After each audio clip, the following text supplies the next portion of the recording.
sticks, the one held in the right hand being allowed to fall upon the one in the left. The men sang for 2 or 3 hours. On the next day, while the Apwangwar were all far away out in the bush, the sacred pole, or ka'a, was first of all ornamented and then erected in the middle of the ceremonial ground. It had been lying all night in the bed of the creek, where the preparations for ceremonies were made, and in the morning the men who had brought it in began to decorate it. First of all one of these men, a Kumara, bled himself, opening for the purpose a vein in his arm. From this he allowed blood to flow until there was enough to fill 5 times over the haft of a shield. This was quite the equivalent of 5 half pints, and, as if that were not enough, he ended by walking slowly once up and down by the side of the pole, allowing the blood to spurtle over it in the form of a thin stream. He did not seem to be any the worse for the loss of so much blood. In fact, during the whole Angwira, an astonishing quantity was used, and the natives appeared to think nothing whatever about it, no one objecting for a moment to open a vein in his arm or, just as frequently, to obtain it from the subincise urethra, these being the 2 parts from which the blood is obtained.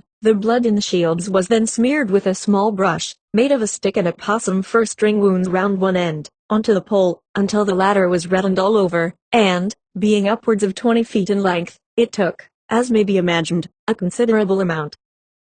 Then to the top was affixed a large bunch of eagle hawk feathers. White chillera or headbands were tied round under this. Then up at a tail tips were suspended in 2 bunches, one on either side, and just below the chillera a long nose bone was attached. In fact the decoration was just that of a human head. Then a few churinga, which might be of any totem, were strung on near to the top, and the pole thus decorated was brought onto the ground. 121. A hole was dug 2 feet deep by means of a pointed digging stick, and in this it was firmly implanted at a distance of about 6 yards from the para and opposite to the middle of the mound. In the early part of the afternoon of this day, the Apwangwar had to submit themselves for the second time to an ordeal by fire. A secluded spot amongst the ranges some 2 miles away from Alice Springs was selected, and here, while the young men rested by the side of a waterhole in the bed of the Todd, the Urliera, who were in charge of them, went to the chosen spot and made a large fire of logs and branches about 3 yards in diameter. Then the young men, of whom 40 were present, were called up,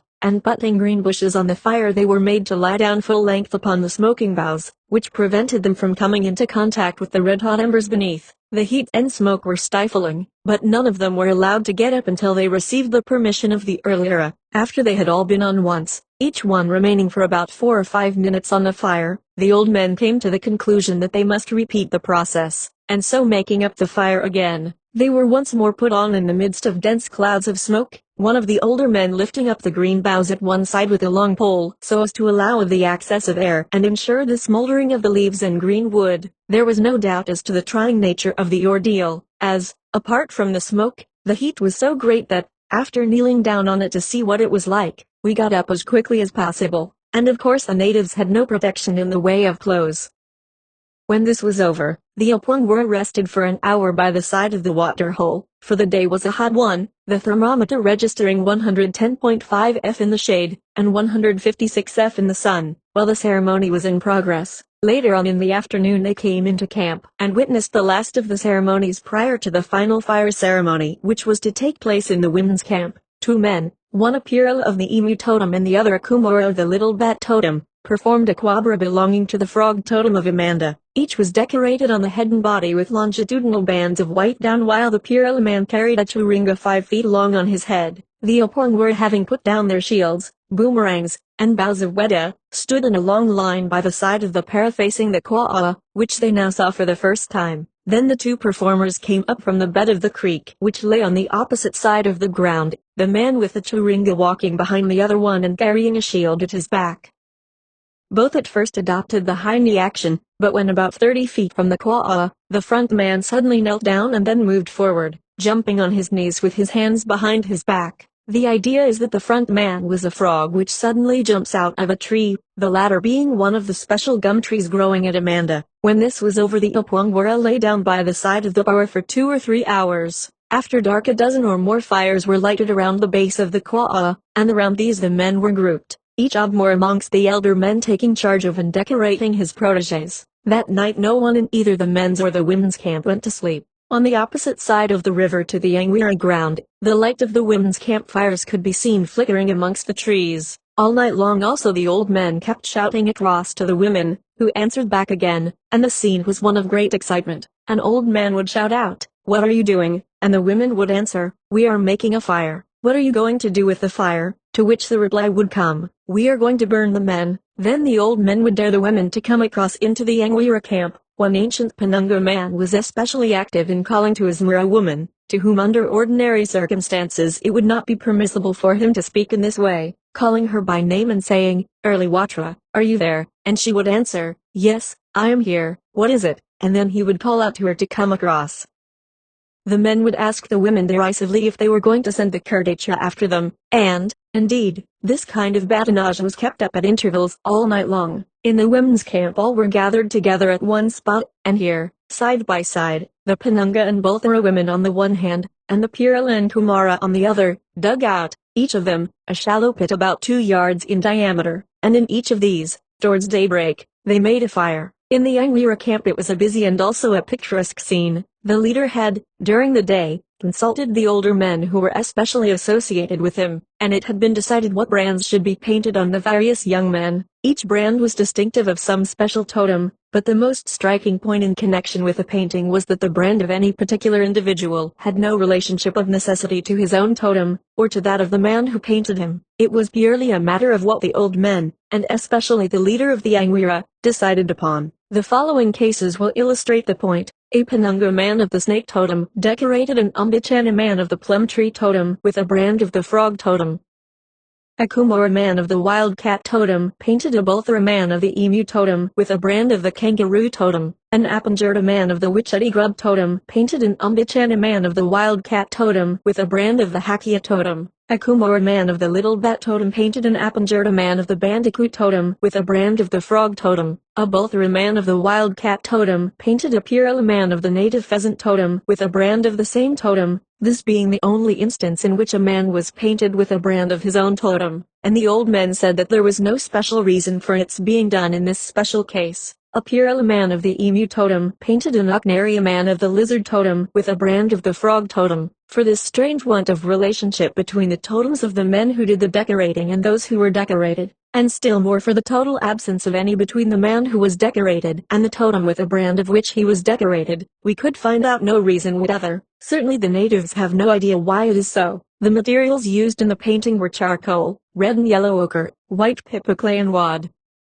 In some few cases bands of wad edged with white down were drawn on the chest, but in almost all cases the totemic brand was confined to the back, so that, as the Apwangwara might neither speak to, nor in the presence of, their more men who were doing the painting, a rule strictly observed during the decorating, none of the men, unless they could detect it by the feel, were aware of what design they were personally branded with, though each one could of course see the brands on the other men. The arms of each man were tightly encircled with bands of kulchia made of opossum fur string, which had been specially spun by men and women for the purpose. Every man wore his waist girdle, and the forehead bands were painted up for the occasion. A characteristic ornament always worn on this occasion was a necklet, kaladwupara, consisting of a single thick strand of well-greased and red-ochred fur string, one end of which hung down the middle of the back as far as the waist, and terminated in a little tuft of kangaroo rat-tail tips. Tufts of the latter were also suspended over either ear. It was 5 o'clock in the morning before the painting was complete. Then, having shouted across to the women that all was ready, the leader of the Angwira went and broke through the middle of the bara, and then through the line of boughs. Each of the Abmora men then led his prategis round the bara, all singing out WHRR, WHRR, as they ran round for the last time. When all had been round, the men grouped themselves at the base of the Kwa'a, 122, and then, in perfect silence, the whole party walked in single file through the break in the bara and the line of bushes, each Abmora leading his own men, all linked hand in hand. It was a most picturesque scene in the early morning light, for the sun had not yet risen, as the men filed down into the sandy bed of the river, on which they formed a long string reaching across from one bank to the other. On the opposite side, they halted about 50 yards from the group of women and children who were standing behind the 2 fires, which were now giving off dense volumes of smoke from the green bushes which had been placed on the red-hot embers. The women, bending one leg while they slightly swayed the body, and beckoned the men forwards with their hands, kept calling kata, kata, kata. First of all one Abmora man with his Apwangwara ran forwards, taking a semicircular course from the men towards the women, and then back again. After each of them had done this, Then in turn they led their men, running, up to the fires, and on one or other of these the Apwangwara knelt down, the Penunga and Bulthara men on the fire made by the Pirala and Kumara women, and vice versa, while the women put their hands on the men's shoulders and pressed them down. In this way the performance was rapidly gone through, not a word being spoken when once the ceremony had begun, each man simply kneeling down in the smoke for at most half a minute. In less than half an hour all was over. The women remained for a short time behind their fires and then dispersed, and the men, in silence, marched back to their camp on the Angwira ground, where the newly made Lira grouped themselves around the Ka'a. With this the ceremonies on the Angwira ground came to a close. The Ka'a was taken down and dismantled, all traces of the blood being rubbed off. The Chiringa were sorted out and returned to their respective owners. The older men now returned to their camps, but the newly made Lira men had still to remain out in the bush until the performance of a ceremony at which the ban of silence between them and their Obmorman was removed. The Angwira ground was deserted, and for months afterwards it must not be visited by women and children, to whom it was strictly ekarinja, or forbidden. The fifth phase may be described very shortly. When the old men return to their camps and the newly made Lira go out into the bush, one or more ordinary dancing festivals take place. A special one associated with this period is a woman's dance. At night the men and women all assemble in the main camp. A few, perhaps 6 or 8 of the men, are painted with bands of ochre, and the dance opens with these men, one after the other, coming out of the darkness into the light of the campfire behind which a group of men and women are seated, beating time with sticks and boomerangs on the ground and singing a corroboree song. As each man approaches the fire he looks about him as if in search of someone, and then, after a short time, sits down amongst the audience. After the men have separately gone through this short performance, a number of young women, who have been waiting out of sight of the fire, come near. Each one is decorated with a double horseshoe-shaped band of white piped clay which extends across the front of each thigh and the base of the abdomen. A flexible stick is held behind the neck and one end grasped by each hand. Standing in a group the women sway slightly from side to side, quivering in a most remarkable fashion. As they do so, the muscles of the thighs and of the base of the abdomen, the object of the decoration and movement, is evident, and at this period of the ceremonies a general interchange, and also a lending of women takes place, and visiting natives are provided with temporary wives, though on this occasion in the Arunta tribe the woman allotted to any man must be one to whom he is anawa, that is, who is lawfully eligible to him as a wife. This woman's dance, which is of the most monotonous description possible, goes on night after night for perhaps 2 or 3 weeks, at the end of which time another dance is commenced. By the time that this is over, or perhaps earlier still, for there is no fixed time, the final ceremonies commence in connection with the newly made Lira. Each of them has to bring in an offering of food to his Obmoraman. Under ordinary circumstances such a food offering is called Chirelia, but this particular one is called Ertuakira, that is, man's meat. When the present has been made, the Obmoraman either performs, or else requests someone else to perform, a sacred ceremony which belongs to himself. These ceremonies are of the nature of those already described, and the description of one or two will suffice to illustrate the nature of them all. A Penunga man of the lizard totem brought in a wallaby as their Twikarato his Obmora, who was a Pirala man of the emu totem. It need hardly be said that the food brought in belongs neither to the totem of the giver nor to that of the recipient. The latter in this instance prepared a ceremony of the wildcat totem in a secluded spot amongst the ranges away from the Angwira ground. A remarkable feature in connection with this and other of these special ceremonies concerned with the offering of food was the sprinkling of the older men with blood drawn from the arms of the younger men, not necessarily from the younger man who was making offering. Early in the morning of the day on which the ceremony was performed, one of the young men had opened a vein in his arm and had allowed the blood to flow out in a thin stream over the bodies of 4 of the older men who were present, including the Obmora man to whom the food was being given. Some of the blood had been allowed to flow into their open mouths, the idea being to strengthen the older men at the expense of the younger ones, and it had trickled down and over their bodies in thin streams and had dried up.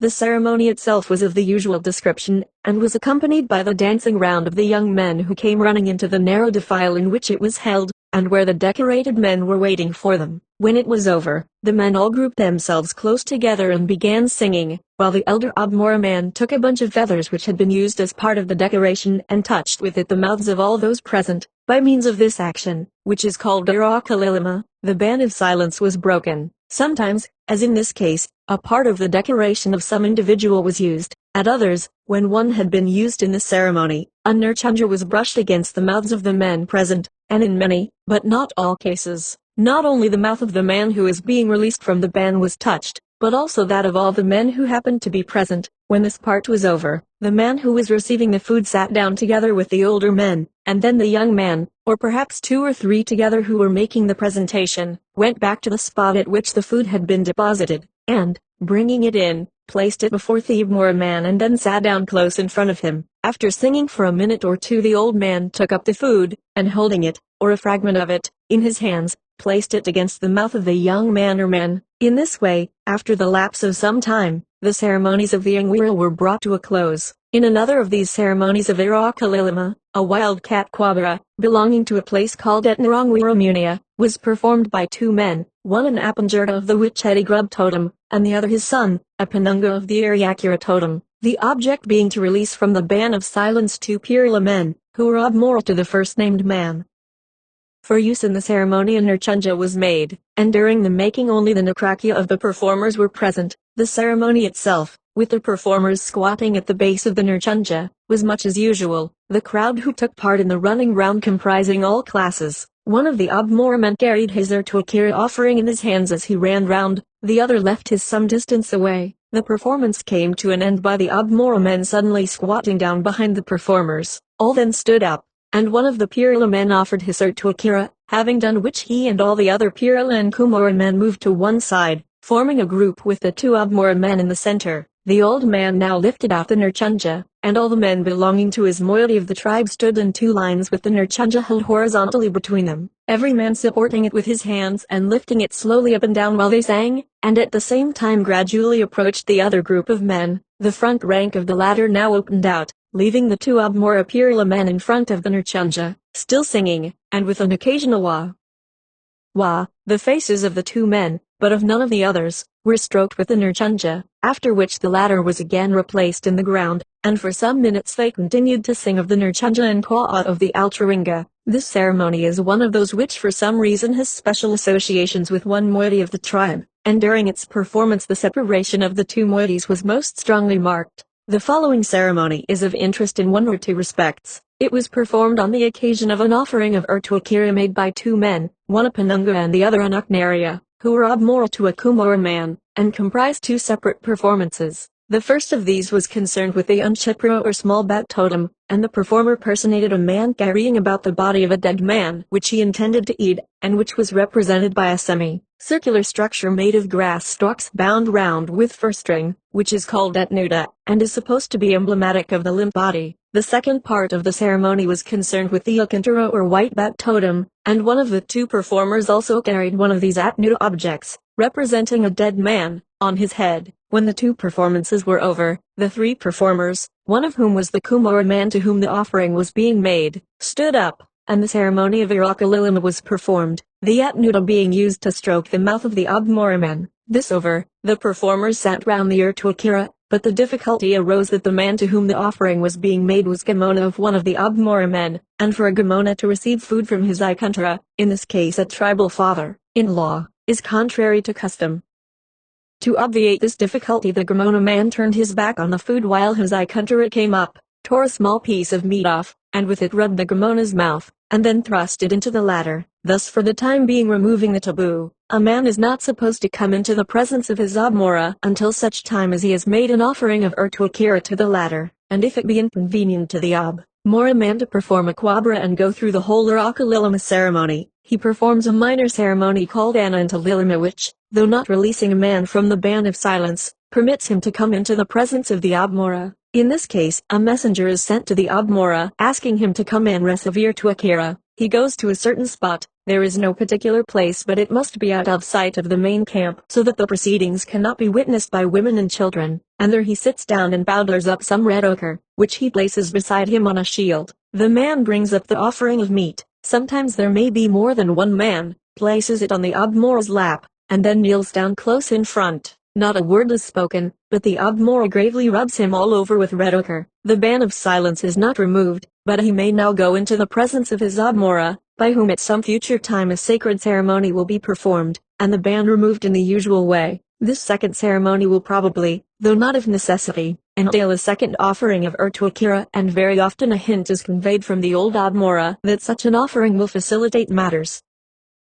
Traditions dealing with the origin of the Alcharinga ancestors. We have hitherto spoken of the Alcharinga in general terms, using the word to denote the whole period during which the mythical ancestors of the present Arunda tribe existed. In reality, the traditions of the tribe recognize 4 more or less distinct periods in the Alcharinga. During the first of these, men and women were created. In the second, the rite of circumcision by means of a stone knife, in place of a fire stick, was introduced. In the third, the rite of iriltha or sub-incision was introduced. And in the fourth, the present organization and marriage system of the tribe were established. The second and third periods are, however, by no means sharply defined, and to a certain extent they are contemporaneous, or rather they overlap one another. We may speak of these periods as the early, the middle, comprising the second and third, and the later Alcharinga. The earliest tradition with which we are acquainted is as follows. In the early Alcharinga, the country was covered with salt water, Quachalia. This was gradually withdrawn towards the north by the people of that country, who always wanted to get it and to keep it for themselves. 123 At last they succeeded in doing so, and the salt water has remained with them ever since. At this time there dwelt in the Alkira Aldorla, that is the western sky, 2 beings of whom it is said that they were ungambicula, a word which means out of nothing, or self-existing. From their elevated dwelling place they could see, far away to the east, a number of inappertua creatures, 124 that is rudimentary human beings or incomplete men, whom it was their mission to make into men and women. In those days there were no men and women, and the inappertua were of various shapes and dwelt in groups along by the shores of the salt water. They had no distinct limbs or organs of sight, hearing or smell, and did not eat food, and presented the appearance of human beings, all doubled up into a rounded mass in which just the outline of the different parts of the body could be vaguely seen. Coming down from their home in the western sky, armed with their lalara or great stone knives, the ungambicula took hold of the inappertua, one after the other. First of all the arms were released, then the fingers were added by making 4 clefts at the end of each arm, then legs and toes were added in the same way. The figure could now stand, and after this the nose was added and the nostrils bored with the fingers. A cut with a knife made the mouth, which was pulled open several times to make it flexible. A slit on each side separated the upper and lower eyelids, hidden behind which the eyes were already present. Another stroke or 2 completed the body, and thus, out of the inappertua, men and women were formed. These inappertua creatures were in reality stages in the transformation of various animals and plants into human beings, and thus they were naturally, when made into human beings, intimately associated with the particular animal or plant, as the case may be, of which they were the transformations. In other words, each individual of necessity belonged to a totem, the name of which was of course that of the animal or plant of which he or she was a transformation. This tradition of the ungambicula only refers to a certain number of totems, or rather to a certain number of local groups of individuals belonging to particular totems. In the case of others such as, for example, the Udnaringada or Wachati grub totem, there is no tradition relating to the inappertua stage. The ungambicula made into men inappertua who belonged to the following totems: Acacia or plum tree, Ingichika or grass seed, Ichunpa or large lizard, Erliwatra or small lizard,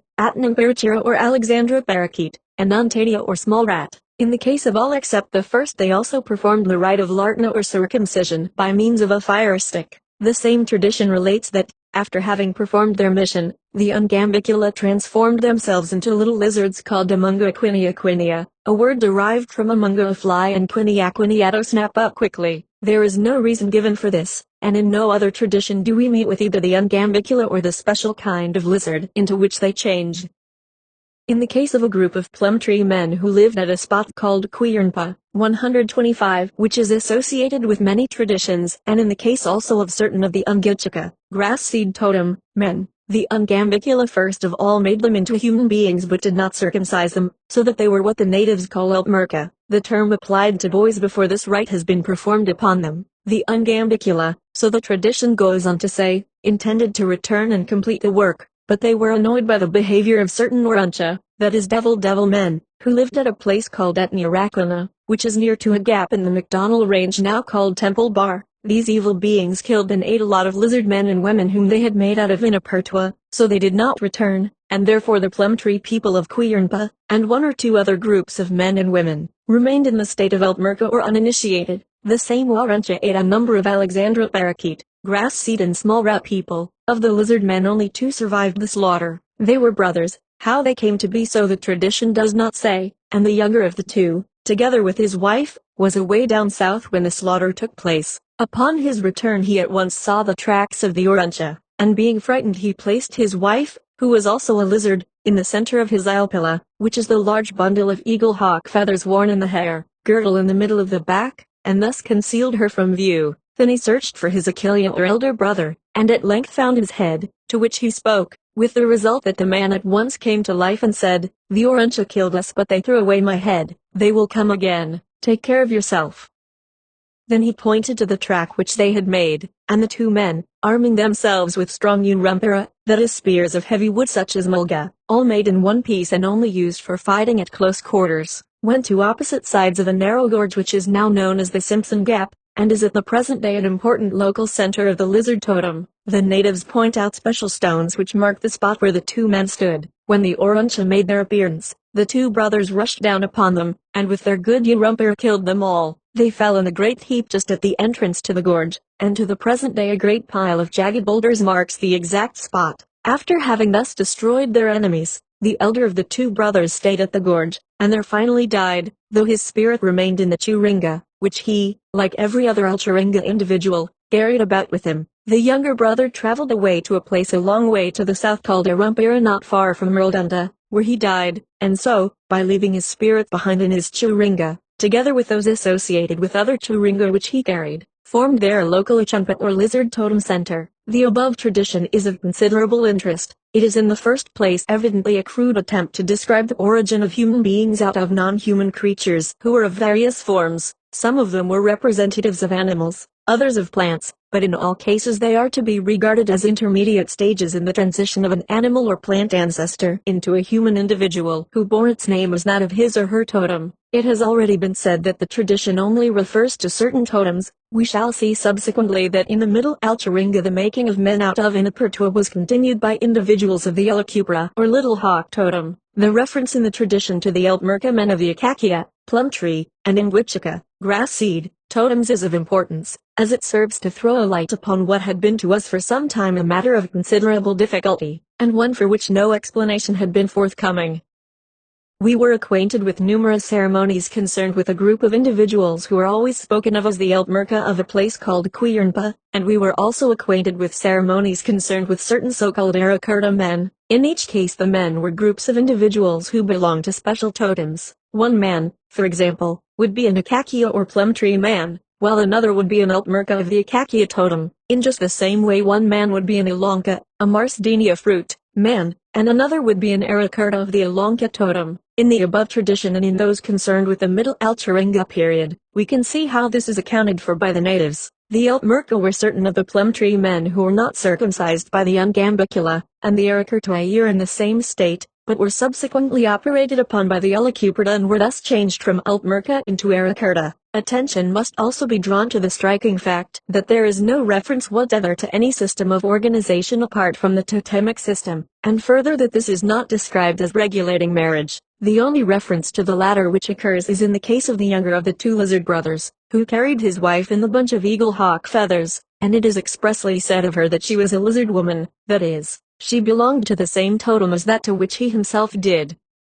In fact, during the Alchuringa period concerning which we have very numerous and full traditions, some of which will be dealt with subsequently, it will be clearly seen that we are dealing with a time in which marital relations were not restricted by totem. We have definite indications of the existence of such relations between men and women of the same totems. We have been constantly on the watch for any tradition which would deal with the regulation of the marital relationship in times past, but though, as will be seen shortly, there are clear indications of a time when the restrictions which now obtain were adopted, there is no indication whatever of a time when a man of any particular totem was obliged to marry a woman of another one. Such indications as there appear on the contrary rather point towards the usual existence of marital relations between men and women of the same totem. There are, however, 1 or 2 traditions which deal with the relationship of men and women of different totems, and these will be discussed later. Meanwhile, it may be said that in the matter of totems and the restriction by these of marital relationship, a sharp line of separation may be drawn between the northern central tribes as exemplified by the Arunta,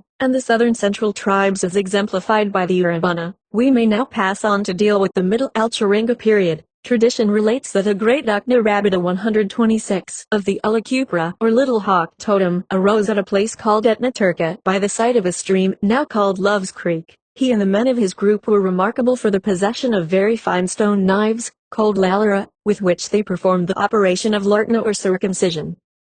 Amongst the men of all other totems up to that time stone knives were not used for this purpose, and the operation was always performed with a fire stick. 127 One of the Ulakupra men, who was a Pirela named Ulpmirintha, flew from Etnaturka to Ushira, a place about 10 miles north of Alice Springs, where at an earlier time the Umgambakula had made into Ulpmirka certain Inapertua creatures of the Untana or small rat totem. Along with these people there dwelt two Ulakupra men, one a Kumara named Ardaquirinia and the other a Pirila named Yirapertarinia, a Kumara man, both of whom are at the present time represented by living men, who are in fact simply regarded as their reincarnations. Previous to the arrival of Ulpmirintha the two Ulakupra men had prepared a large apula, that is a special ground on which the rite of circumcision is performed, and on this they intended to operate on the Ulpmirka with the usual fire stick. When, however, Ulpmirintha appeared upon the scene, the two men went to him and said, "How must we cut these Ulpmirka men?" And he replied, "You must cut them with lalara." They replied sorrowfully, "We have no lalara but we will cut them with your ilayabra,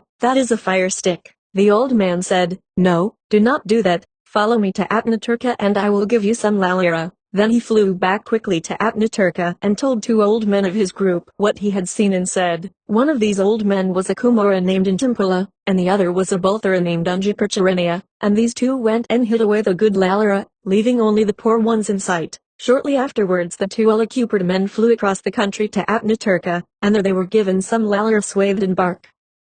After receiving these they, without examining them, at once started back on their return journey, very much pleased with their good fortune in securing the knives. Upon arriving at Ushira they opened their parcels and found, very much to their annoyance, that the stone knives were very rough, and quite unlike those described to them by the old men. After this they paid several visits to Atnaturka with the object of securing some good lalara, but were always treated in the same way, and being very desirous of securing them in some way or another they finally invited the old Ulakupra men to again visit Ushira, where a great number of Ulpmirka were ready to be operated upon. Accordingly a party of Ulakupra led by the two old men already named started from Atnaturka taking with them some women and carrying some good lalara. They made their first camp at a place called Urshilcha, where the two streams now called Love's Creek and Todd River unite. They had no nurchuncha with them nor any birds down, but only equina, or white piped clay, and a perka, or powdered charcoal, with which to decorate themselves. Here they found an apula in readiness, at which were assembled a number of men, some of whom belonged to the Urtwaita or bellbird totem, and others to other totems. The Ulakupra men here performed the operation upon some of the young men, and afterwards upon a number of the local men who considered the lalara to be a great improvement upon the fire stick. Close by the apula ground there were a large number of Inapertua creatures of the same totem as the local men who had been operated upon. These the Ulakupra, with their stone knives, made into men and women, and at the same time conferred upon them the class names which they ever afterwards bore. It was these Ulakupra men who for the first time conferred upon the Arunta people the names of Panunga, Bolthara, Purila, and Kumara. The Ulakupra were very quick in performing the operation of circumcision, and an Innerlinga, Echidna or porcupine, man who dwelt close by was very angry when he arrived and found that it was all over. He very strongly disapproved of the introduction of the stone knives. Where the apula ground had been made a fine clay pan, that is a shallow depression capable of holding water for some time after a rainfall, was formed to mark the spot, and here several of the Ulakupra men went into the ground with their churinga, from the spirits associated with which men and women, some of whom are now living, have sprung. Leaving this camp the party traveled a little north of a spot called Wirungatha, followed by the Innerlinga man. Here again they operated upon some more men. The Innerlinga man came up too late, and was angry as before, and another clay pan arose to mark the spot. The Innerlinga man did not follow them any further. Traveling on the party came to a spot called Irquirinia, where they found a number of men of the Arwacha totem, Little Rat, but they did not operate upon these people, because there was no apula in readiness, but they transformed a number of Inapertua into Arwacha men and women. At this place one Purila woman and a Kumara man were left behind, the Lalura which the latter carried being transformed into a Churinga when he went into the ground and died. Then they went on to the east of what is now Mount Undulaya, where they came across a number of Inapertua of the Alchantua, a seed, totem, who were transformed into human beings, and to the present day a fine group of gum trees marks the spot where they performed the operation. Thence, crossing the range, they came to Arwampina, and here they found that the Arwacha, little rat, people had prepared Inapula, and therefore they performed Lartna upon them, and also operated upon Inapertua creatures. Here also one Purila man remained behind and went into the ground. He has since undergone reincarnation in the form of a man who was the father of a woman now living at Alice Springs. Traveling on they came to a place called Bulthara. Because at the suggestion of the old Bulthara man, the party divided, the one half, that is the Penunga and Bulthara, going to one side, while the other half, that is the Purila and Kumara, went to the other side. Turning their faces towards the east they looked back upon the course which they had come, and as soon as they had done this 2 hills arose to mark the spots on which they had stood. Then they again mingled together and some Inapertua of the Iricha, eagle hawk, totem were operated upon, and others also who belonged to the Untana, small rat, totem. These newly made beings were divided into 2 groups and made to stand apart just as the other men had done before. Then they marched on to a place called Ilarkanquilla, on the present Jesse Creek, to the north of Undulaya, where they found, and operated on, some more Inapertua of the eagle hawk totem. At Picharneve they found and operated upon some more, and at Chirkungana they met with Oruncha Inapertua, and at Char there were some belonging to the Arthorda, a small hawk totem. On all of these they operated. At Char they were met by 2 men, who came from Ushira, and said, "We have brought back your stone knives which you gave us. They are of no use. Why did you not give us good ones?" The old men said, after they had looked at the Lalura, "Yes, these are no good, you may take some others." They accordingly took some, and saying, "Come quickly to Arapula," at once returned to Ushira. Some curious-looking stones, now regarded as sacred, arose to mark the spot where the Lalura were spread out. At Kartathira some Inapertua of the earlier emu totem were operated upon, and then, without camping, the party moved on to Thungumana, which lies some 7 or 8 miles to the north of Alice Springs, where again more Inapertua of the emu totem were operated upon. At Thungamana they deposited some inferior Lalura, which were, however, afterwards picked up by the local people, and being by them regarded as sacred were placed in the storehouse or Urtnachulunga at Ushira. Then the party traveled on to Thungarunga, and operated there upon Inapertua creatures of the Marsdenia fruit and root totems, and, having done so, cleaned up and sharpened their Lalura with ashes and walked on to Ushira, where they stood waiting to hear the Lartna song which would show them that the Apula was ready. As soon as the singing was heard they went on to the Apula ground, a number of stones standing up on end now marking the spot where they stood and waited. Standing to one side of the Apula they watched while the 2 local men for the first time operated with stone knives. They were not, as yet, expert in the use of the knives, and after 2 or 3 operations the old Elakupra man named Intimpula said, "Stand aside, I will do the cutting." And so he cut all the Eltmerka who had previously been transformed out of Inapertua by the Ungambicula. He told them to go away altogether to the Ushira range where they went into the ground and so formed their Anakanakilla which is called that of the Arakurta of the Ilanka totem, and which is the only one of this nature in the neighborhood. After sending the Arakurta away the old man still went on cutting, and when about to operate on the last man, who was Markalunala, that is a married man, an old man of the Innerlinga, Echidna, totem rushed onto the Apula ground and said, "I must cut this man with my Lalura," and drawing a knife from a socket in his skull just behind his ear, grasped the man's penis and scrotum, and with one savage stroke of his knife cut them off, and the man fell down dead. The old Echidna man at once ran away, but was followed by the Ulakupra and other men, who killed him, riddling his body with spears. Since then no Echidna men or women have ever sprung up in the country, but only animals covered with spines, which represent the spears with which the Alcharinga Echidna man was killed.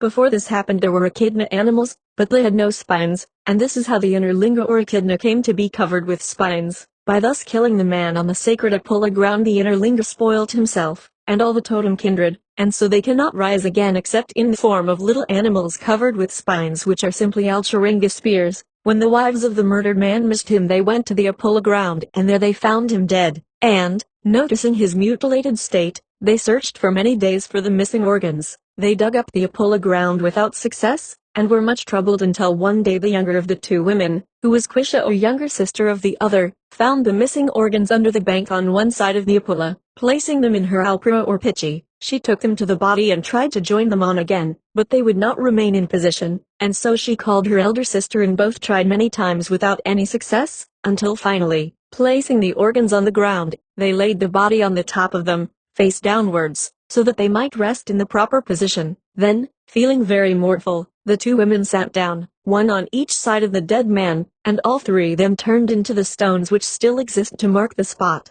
A little distance away is another stone which represents the mother of the two women, who came to look for her daughters and would not go away without them. Being near to the dead man, she could not come close up to him and so sat down a little distance away. At this spot the Alacuperta men left some women, thus forming another Akanakilla, and of these women, one Apirila, called Chida, has at the present day a living representative.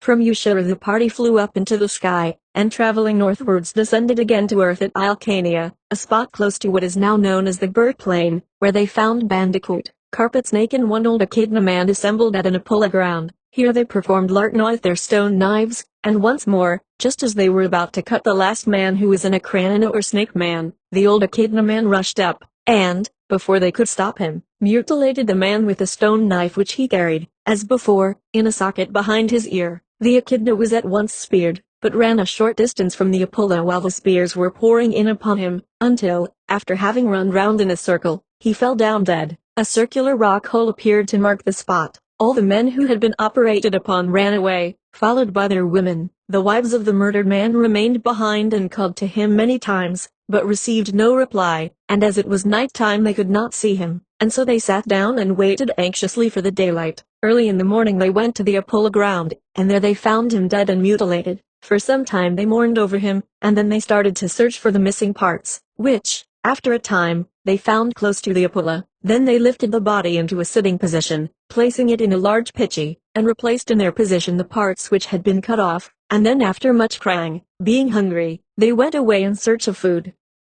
Shortly after their departure the man awoke as if from a dream, perfectly sound, but of course an Altmerka, for the old Alacupra man had not operated upon him. He at once found the women's tracks and followed them to where they were eating a kranana, or snake, which was their totem. They were rejoiced to see him, and then all of them went into the earth, carrying their churinga with them, and 3 stones arose to mark the spot where they went in. After killing the Echidna man and leaving behind one little hawk woman, who has no living representative, the party once more took wing and traveled on to Urangapa, where they found a lot of cat women assembled at an Apula ground. Here the old Intampula insisted upon performing Lartna. He also transformed a number of Inapertua into human beings, and, so says tradition, being enamored of the Katwa women he decided to stay at Urangapa, and accordingly stayed there altogether, together with another Kumara man named Unchinia. The rest of the party went on under the leadership of the Bulthara man. For some distance they took wing and then came down to earth at the Mira or camp of the Alacubra, where they found a Yarumpa or honey ant woman of the Penunga class, who had a Nurchunja which she did not wish the strangers to see.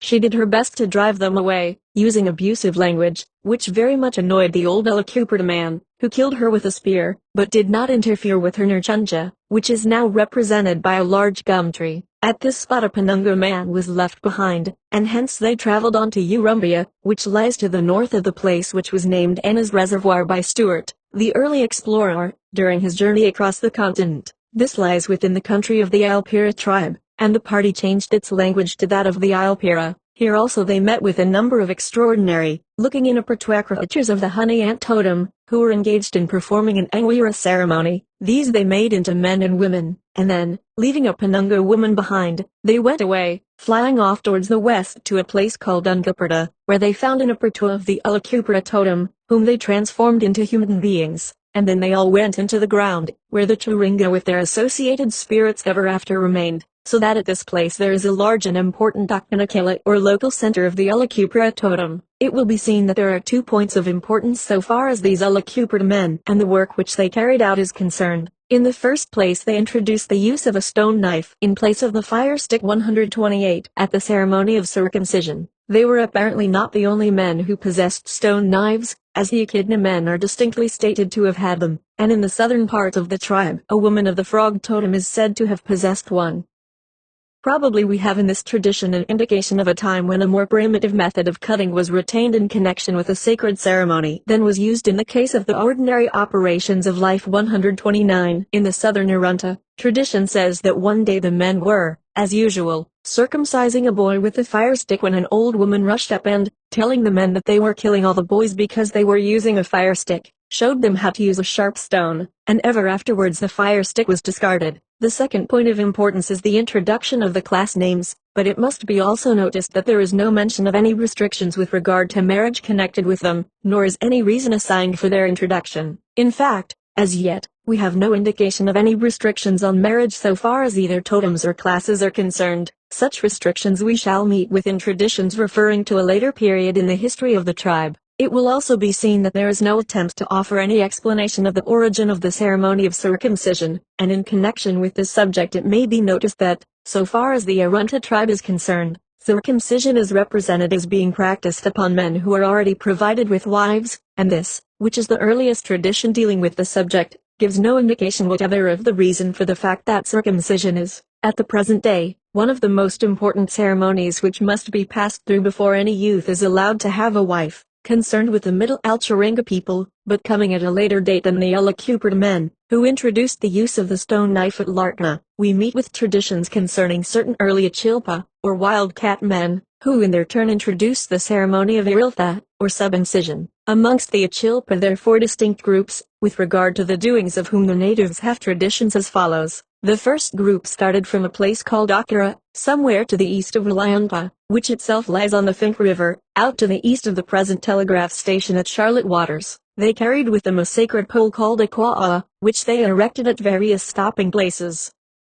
To this special ceremonial object, reference is made in the account of the Angwira ceremony, as it is always, and exclusively, used in connection with this. When during the course of their marchings they performed the rite of Iriltha or subincision, they always erected a special nurchunja. Leaving Akira, the men came to Thiririta, where they performed Iriltha, made Angwira, and left some members of the party behind them. Thence they went on to Adamakola, a few miles to the east of Love's Creek, and there they performed Kwabara Undatka, that is a sacred ceremony concerned with one or other of the totems in connection with the decoration for which Undatka or bird's down is used. Each of the sacred ceremonies, as performed at the present day, is supposed to be the exact counterpart of one of these ceremonies of the Alcharinga. The Kwabra Achilpa of Thiririta, as a particular ceremony is now called, is, for example, the special ceremony which was performed on the occasion when the wildcat men visited Thiririta, and the ceremony was the special property of one member of the party. It was in this way, by their performance at certain particular spots, that the ceremonies became, each one of them, associated with these spots. From this resting place they marched on to Achilpalthunka, which means where the Achilpa was cut to pieces, and is close to the present Arltunga out in the eastern MacDonnell Ranges.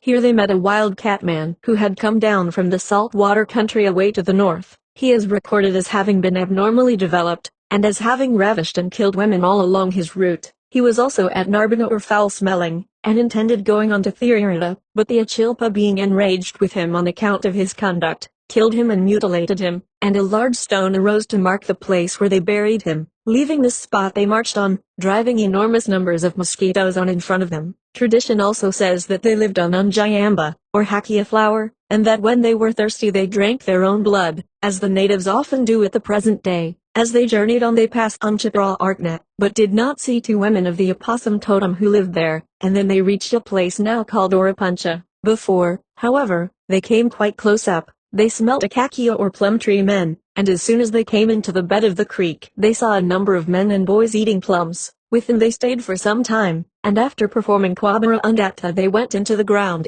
in other words they died, and after a time arose again, no longer as Achilpa men, but changed into Altmerka or uninitiated men of the acacia or plum tree totem.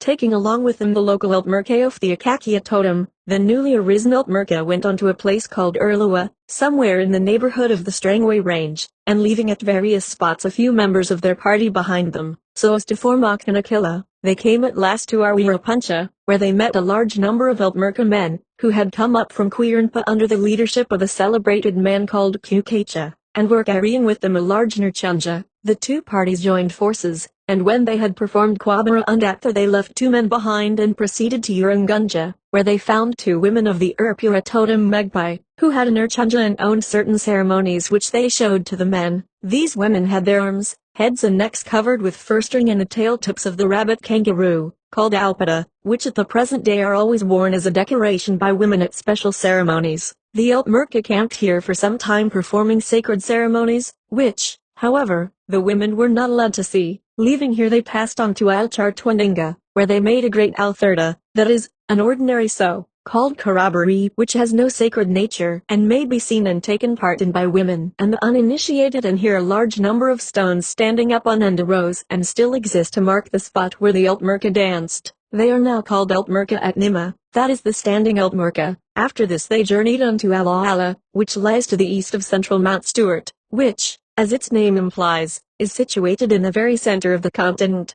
and there they made Quabara. As they did so a curious phenomenon was witnessed. The acacia trees shed their plums so thickly that it was just as if it were raining plums. The fruit ran along the ground like a flood, and the Altmerka would have been drowned in them if they had not quickly gone into the ground and so made their escape.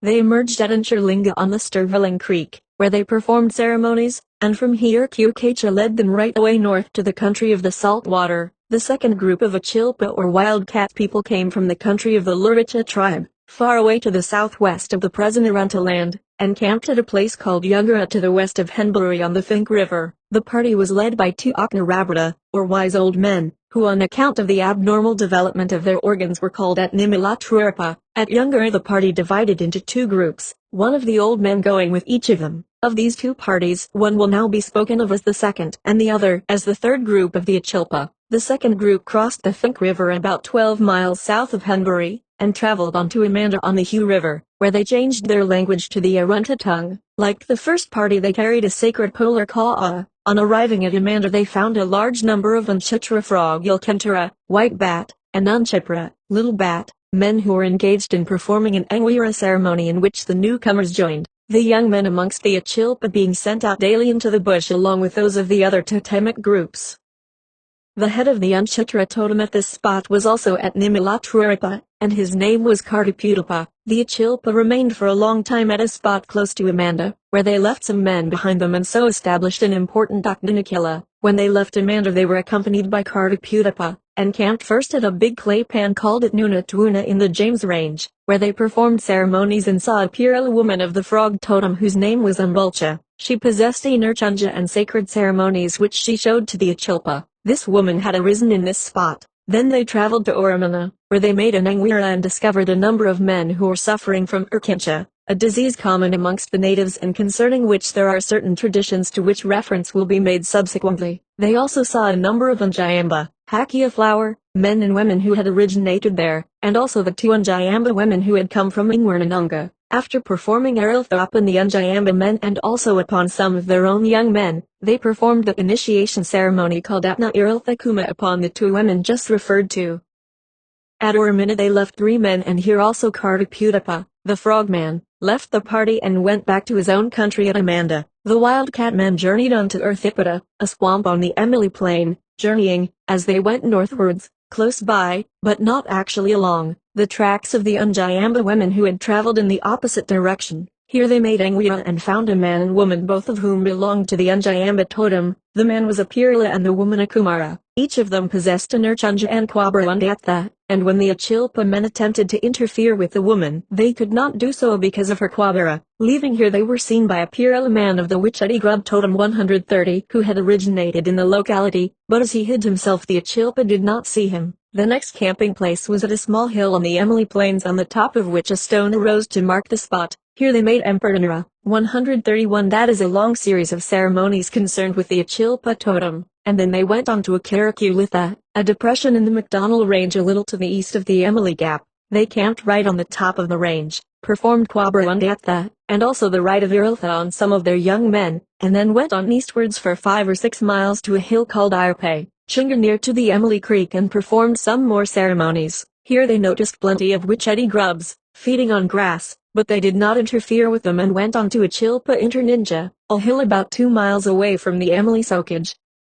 Owing to the breaking of the string with which a bundle was tied together, they lost a small churinga, from which sprung afterwards a man named Eltanchika, whose descendant now lives at Alice Springs. Then they went on to Akilatunga, a plain amongst the ranges, and there found a woman of the Unjayamba totem whose name also was Unjayamba, and who possessed a Nurchunja and Kwabarundatha, which she showed to the Achilpa men, who danced round her Nurchunja and then showed her their Kwabarundatha. Then they went on to Ulurulura, which means the place where blood flowed like a creek, and is a water pool on the Todd Creek. The young men opened veins in their arms and gave draughts of blood to the old men, who were very tired. Ever afterwards the water at this spot was tinted with a reddish color. Indeed it is so at the present day. After again making Emperor they journeyed on and came to a place called Urchua, where they saw 2 women of the Urchua, wild turkey, totem, one a Pirala named Elknatawa, who had a little boy child, and the other a Kumara. An old Kumara man of the same totem lived with these women, but was out hunting at the time. His name was Arangurpa, and he was the husband of the Pirala woman. The women had neither Nurchunja nor Kwabara Undatka. Passing on, the Achilpa camped at Arapara, a big stone hill to the east of Bond Springs, where they stopped for some time making Angwia and performing Iriltha. Here they found a Pirala woman of the Achilpa totem whose name was Iriltha Miriltha, and who has a descendant now living. She had a large Nurchunja which was erected and stood so high that it was seen by the Achilpa from a long way off. The woman showed her Kwabara Undatha, and they afterwards performed Atna Iriltha Kuma upon her, and then all of them had intercourse with her. At this spot they left one man, a Kumara named Achilpa, whose descendant is now alive. Leaving Arapara they reached Ilchinga and, being tired, camped for a few hours, the old men painting the newly made Urlira with long parallel lines from the feet to the head. Here they found a Bulthara woman of the Unjayamba totem named Chewerka, who had a Nurchunja and Kwabara Undatha, and whose Nanja was a large stone which can still be seen. With her they did not interfere, but after a short rest marched on to a place called Ungwarnala Werika, which means where the bone was struck, because here one of the men while swinging a churinga accidentally struck another man on the shin with it.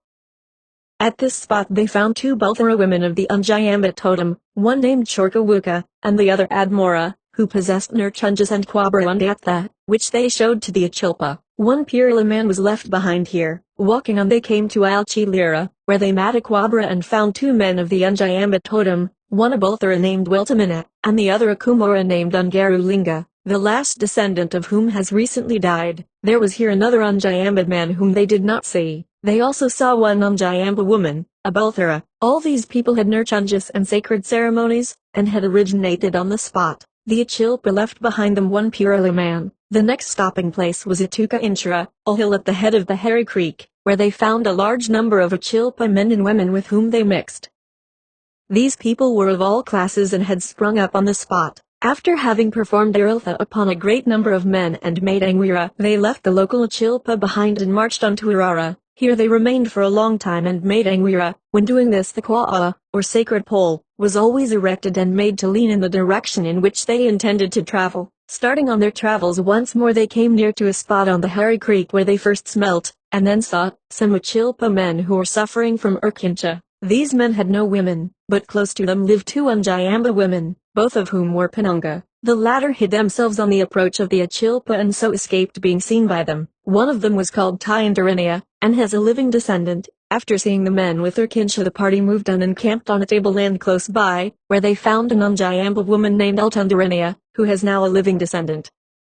Marching on towards the west, they reached Ungunja and found there a Penunga man of the Unjayamba totem, whose name was Eltaintika, who is now represented by a living descendant. Then they followed the course of the Harry Creek to Opunga, until finally they came out onto the Burt Plain which lies just to the north of the McDonnell Ranges. Here there was no water and the old men were very thirsty. They dug for water without finding any and the holes which they dug out remain to the present day. The young men again bled themselves, but the blood was too hot to drink, so some of them were sent back to Ituka Inchra to bring water which they carried back in their shields. While the young men were away, the old men dug out holes in the sand and lay down in them as wild dogs do. At this spot they found a Pirala woman of the Klira Bandicoot totem who had an Urchunja, and is now represented by a living descendant. They also found a Penunga man of the same totem named Jimurinia, who also has a living descendant. Hence they moved on northwards to a big clay pan called Althora, where they performed Iriltha upon a number of their young men and made Angwira. While traveling on from here they crossed the Ham Range at a gap where they saw an old Bulthara man of the Undathurka, carpet snake, totem named Caprilla who lived entirely upon carpet snakes. The Achilpa men passed on and camped at Ilchiniapina, a little to the north of the range, and here they made Angwira and every night heard the sound of distant Namatwinas, or small bull roarers. Thence they went to Utachuta, a little to the west of what is now called Ryan's Well, where they found a large number of queer or bandicoot men who were engaged in making an Angwira. The ka'a which these men had erected was visible from some distance, and it was from this place that the sounds of the bull roarers had come. The Achilpa and queer men mixed together and joined in the Angwira, the old men of both parties sending the young men out into the bush every day. The rite of Iriltha was performed on all of the queer men and also on some of the Achilpa, and it is stated that the queer men consisted of all classes. When the ceremonies were completed, the Achilpa men journeyed on to Intatelawarika and, being too tired to carry it, dragged the ka'a behind them. At this place they found an old Penunga man of the Achilpa totem who had a large nurchunja, and who, on seeing them approach, opened a vein in his arm and thus flooding the country, drowned the Achilpa men in blood. A large number of stones sprang up to mark the spot, and they still remain to show where the men went into the ground. The men carried with them a very large number of churinga, which are now in the sacred storehouse at Intatelawarika. The third party of Achilpa or wildcat people consisted of one division of the original group which came out of the country now occupied by the Luricha tribe, and split into two after arriving at Yungara. Under the direction of a Kumara man who was at Nimilatruripa, the men took a northwesterly course, crossed the Fink River just where it emerges from the long Fink Gorge, through which, hemmed in between lofty walls of quartzite, it passes from north to south across the James Range, and camped at Urupitra near to a spot now called Running Waters. Here they erected the ka'a, which they carried with them, and made an Angwira. At this place they found a number of interred Appleton men and women of all classes who were cannibals. The Achilpa people saw them eating human flesh, and two large round churinga which are preserved in the sacred storehouse at Urupitra represent the heads of men who were eaten. The interreda killed their victims with long stone churinga about the size of, and shaped like, the beaked boomerangs of the Warramunga tribe. At this spot the Achilpa changed their language to that of the Arunta people, and, leaving a Purila man behind them, passed on to Atnuntha era in the present Waterhouse Range, where they camped for a short time and performed ceremonies.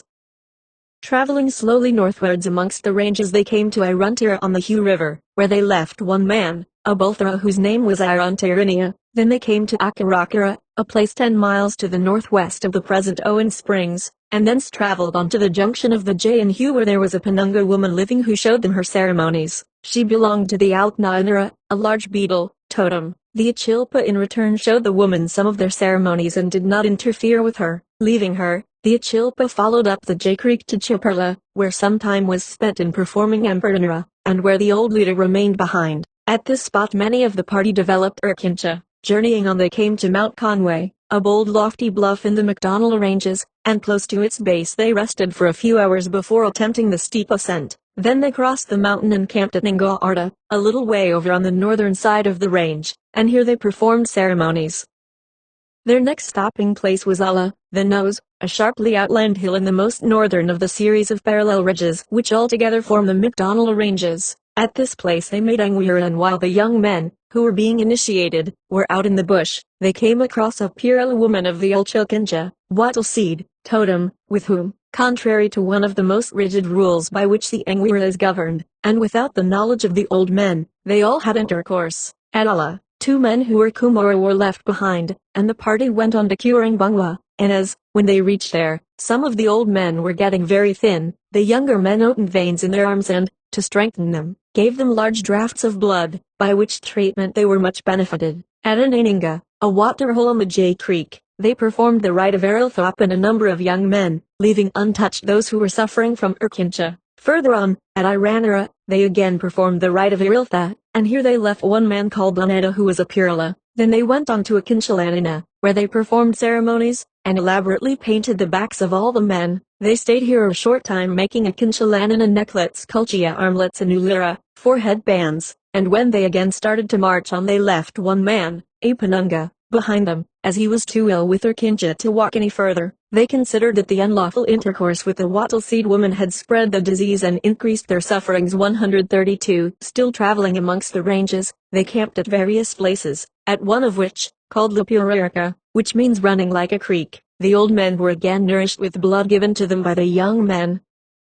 leaving behind them an old Penunga man who was suffering from urgentia. They traveled on to Ilartwira, a waterhole in the J Creek, and erecting their kwa'a, they performed sacred ceremonies. A large rock hole now marking the spot where the kwa'a stood. Some more men developed urgentia here. At their last stopping place amongst the ranges they stayed some little time, making Emperora and performing Iriltha, and then they crossed the most northerly of the rocky ridges amongst the MacDonnell Ranges, and came down onto the birth plain which stretches far away to the north. At Alperkirka they found an old Kumara man of the Achilpa totem named Alperkirkarinia, who had originated there and had a very large Nurtundra which they had been able to see from the top of the last ridge which they had crossed. They performed Iriltha here upon a number of young men, including the local Achilpa man, and also made Angwira. Leaving the man in his camp, they went on to the west, away down the Burt Plain, and met two Achilpa women who had originated there. One was a Pirala and the other a Kumara, and they had an Urchunja which they hid away when they saw the Achilpa men coming. Without interfering with the women, the men camped and performed certain ceremonies, and then went on to Ungatha where a man was left behind named Ungatharania. This man, like many of the party, was suffering from urgentia. At the present day is represented by a living descendant whose secret name is, of course, Ungatharinia. Being now very tired the men went underground and followed a northerly course until they came to Udniringintwa, where they made a great Angwira. Many of the party died here from urgentia, and a large number of Churinga representing them are in the local storehouse. A large sand hill also arose to mark the spot where the para, that is the long low mound always made on the Angwira ground, was raised, and this hill can be seen at the present day. The surviving members of the party, still a large one, went once more into the ground and came out again at Alkiralilima, where they camped for a long time and made Emperora. They found there an old man of the Penunga class and Unjayamba totem whose name was Alkaya, and who had a big Nurchunja and owned Quabara Undatka. Here again more men developed urgentia. Traveling now above ground, they came to Achichinga in the vicinity of Mount Wells, where dwelt an old Penunga man of the Unjayamba totem, whose name was Achichingarinia.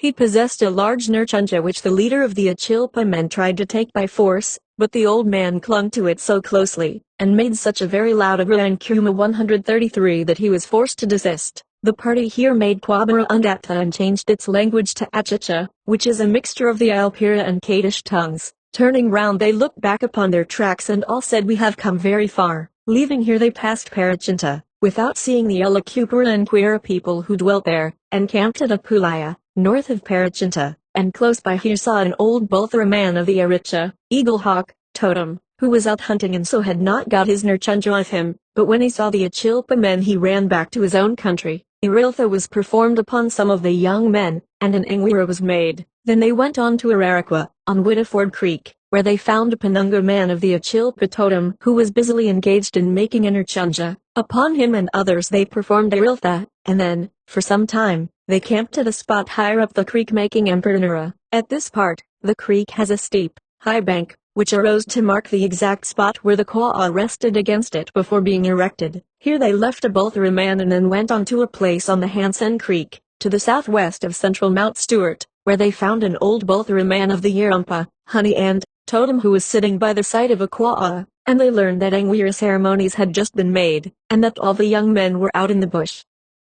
By and by they returned, and then the two parties mixed together, and the Achilpa performed Iriltha upon all the Yarumpa, including young and old men, and then commenced another Angwira which they did not wait to complete, but, leaving the Yarumpa people to finish it, they started on their journey and traveled on to Kurdacha, a spot to the west of central Mount Stewart, where dwelt a large number of Achilpa of all classes who had originated there. After performing Iriltha upon all of them, the two parties mixed together and made a big Angwira. Going still further on, they met with a number of men and women belonging to all classes and to the Intalayapa Yapa, water beetle, totem, close to whom they camped, but without mixing with him. At a place called Akanayampa an accident befell them which made them all feel very sad. As they were pulling up the Kwa'a which was very deeply implanted, the old Aknarabata, who was leading them, broke it off just above the ground, and to the present day a tall stone standing up above the ground at this spot represents the broken, and still implanted, end of the pole. Carrying on the broken Kwa'a they came to Unjayachurta, which means the place of Unjayamba men and lies near to the Hansen Creek. They arrived here utterly tired out, and found a number of Unjayamba men and women of all classes. They were too tired and sad to paint themselves. Their ka'a in its broken state was inferior to many of those which the Njayamba people had, so they did not erect it, but, lying down together, died where they lay. A large hill, covered with big stones, arose to mark the spot. Their Churinga, each with its associated spirit individual, remained behind. Many of them are very large and long, and are now in the Ertnachulunga or storehouse at Anjayachurta. The fourth party of Achilpa or wildcat people was led by a Pirla man who was remarkable for his strength and abnormal development, in which respect he is reported to have exceeded the celebrated Atnimilatrurpa. He came from the country now inhabited by the Luricha people, far away to the southwest of the Arunta, and brought with him 2 Penunga women. He had a ka'a, and carried under each arm a large bundle called Unkapara which, when he arrived at Erlocha, a place situated to the west of Hermannsburg on the Fink River, he opened. They contained a great number of men of various ages. After the parcels had been opened, a great angwira was made, in which they all took part, and, after remaining here for a long time, they left 2 men behind, one a Penunga and the other a Pirla, and then they traveled on. The old Pirla who was leading them traveled at some little distance to one side of the main party, and his progress was slow owing to the size of his penis, which frequently struck the ground, digging furrows in it as he went along. While traveling they met at Yurpipa, a place now called Glen Helen Gorge, a party of Unthipa or dancing women, who were approaching from the west, dancing all the way along. With them the Achilpa men did not interfere but passed on, crossed the range, and then camped at Eltmaltwecha, a waterhole lying a little to the west of the position of Mount Sonder. After making Quabara Undatha they went on and crossed Mount Sonder, which is one of the highest peaks in the MacDonnell Ranges. While crossing they saw an old Aluda Bandicoot man making large wooden pitches, and therefore they called the place Eurochitma, which means the place of pitches. 134 Here they paused and, presumably from the summit from which a very extensive view is to be obtained, looked back to see their tracks, and a row of stones arose and still remains to mark the spot. They went on and camped at Curupma, north of Glen Helen, and after holding an angwira, they left 1 man, an old Pirla named Curupmarania, whose aged descendant now lives there and has charge of the storehouse and angwira ceremonies. Leaving here they proceeded to Pora, where they performed Erilth and made angwira, and where they also found a number of women of the Kakwahawk totem, all of whom were Pirla and some of whom were called Alapurunja. 135 These women had Nurchunja and sacred ceremonies which they showed to the Achilpa men. The old leader of the latter had intercourse with a great number of the women, many of the younger ones dying in consequence. The earlier, that is the fully initiated men who had been through the angwira, were also allowed access to them. Leaving behind several men of the Kumara and Pirla classes, the men, being ashamed of their excesses, started before daylight and traveled on to Airpungarthra, a waterhole on a creek running northwards. Here they camped and found a Pirla woman of the Ira totem. She had no Nurchunja but was in possession of several wooden churinga which she hid away on the approach of the party. Here they made Quabarundatha, which the woman was allowed to see, and afterwards Iriltha was performed upon some members of the party. Journeying on, they came to Alema, a waterhole in one of the gorges which are often met with in this part of the country, and here they found a number of Kakwahawk, women and men who were all Pirla and Kumara, and with whom they did not mix. They camped apart from them and then moved on to Iriltha, where they changed their language to the Iopira tongue and camped here for a long time, finding again a number of hawk men and women all of the same classes as before. Here the old leader caused his abnormal development to disappear and he became like an ordinary man, and then the traveling and resident groups mixed together. After the performance of Iriltha, a big angwira was made, the women, as at the present day, making fur-string necklaces and armlets. Thence they went on to a place in the scrub not far from Lake MacDonald, where they found as before another lot of hawk men and women. Here they performed ceremonies and left 1 Kumara man whose descendant is now living. Then they went to Irincha, a large clay pan, where they found a Penunga man of the Iyarpunga fish totem who was engaged in catching fish, of which the water was full. They were afraid of the number of fish in the water and did not interfere with the man, whose name was Ungunurungarania, but camped a little distance away, making Emperanura, and stayed here a long time. Then they went on to Alkalilika, a spot lying to the south of Anna's Reservoir, where they found a number of Tulkaraquail women who had no Nurchunja or Churinga and lived entirely on Intuuta, a kind of grass seed. Upon seeing these women the Achilpa men hid away their ka'a and all had intercourse with them. Without performing any ceremonies they went on to Ainkuraru, where Iriltha was performed upon a number of the party. A number of Churinga were deposited in a mulga tree close to the camp, where they still remain, and a large stone arose at the spot where Iriltha was performed. After crossing one range they came to another lying away to the north and called Irtiaipma, where was a large waterhole. Here they camped, made Quabara Undatha and left one man, a Bulthara, and then journeyed on, meeting a woman of the Chanka, Bulldog Ant, totem who was a kind of Oruncha, devil, creature of whom they were much afraid, thinking that she might bite them. She had neither Nurtunja nor Churinga, and giving her a wide berth they went on to Kunticha, where they camped and found a large number of Queer Bandicoot men who were unable to walk. In fact they were creatures like the Anapurtwa. All of these were killed, and then Hirultha was performed and an Angwi were held. One man, a Purila named Kunticharinia, was left behind whose descendant is still living. Tradition says that from here they journeyed northwards and finally stopped in the country of the salt water, forming Ukanakela or local totem centers. As they traveled along the later Altwaringa we have already seen that, according to the traditions of the middle Altwaringa, there were no restrictions to marriage such as now obtain.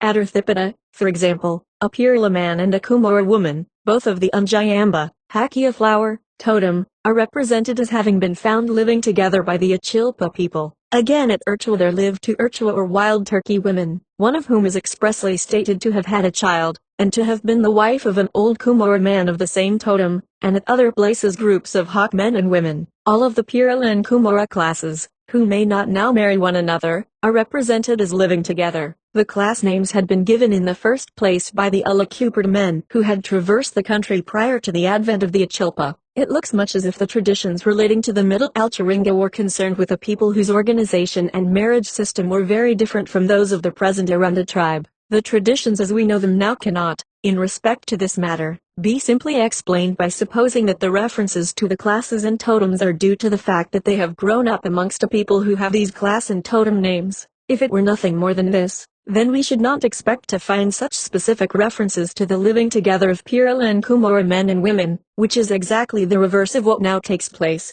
and is, by the natives, regarded as having taken place ever since the later Altwaringa times. It seems as if the traditions can only be explained on the supposition that the class names which were given by the Alakupert men entailed restrictions upon marriage, but restrictions which were of a different kind from those introduced at a later period. What these restrictions were, it does not seem possible to gather from the traditions concerned with the early and middle Altwaringa times, and there do not appear to be any now known to the natives which throw any light upon the matter, though perhaps the constant reference to the class and totem names may be regarded as evidence that restrictions of some nature did exist.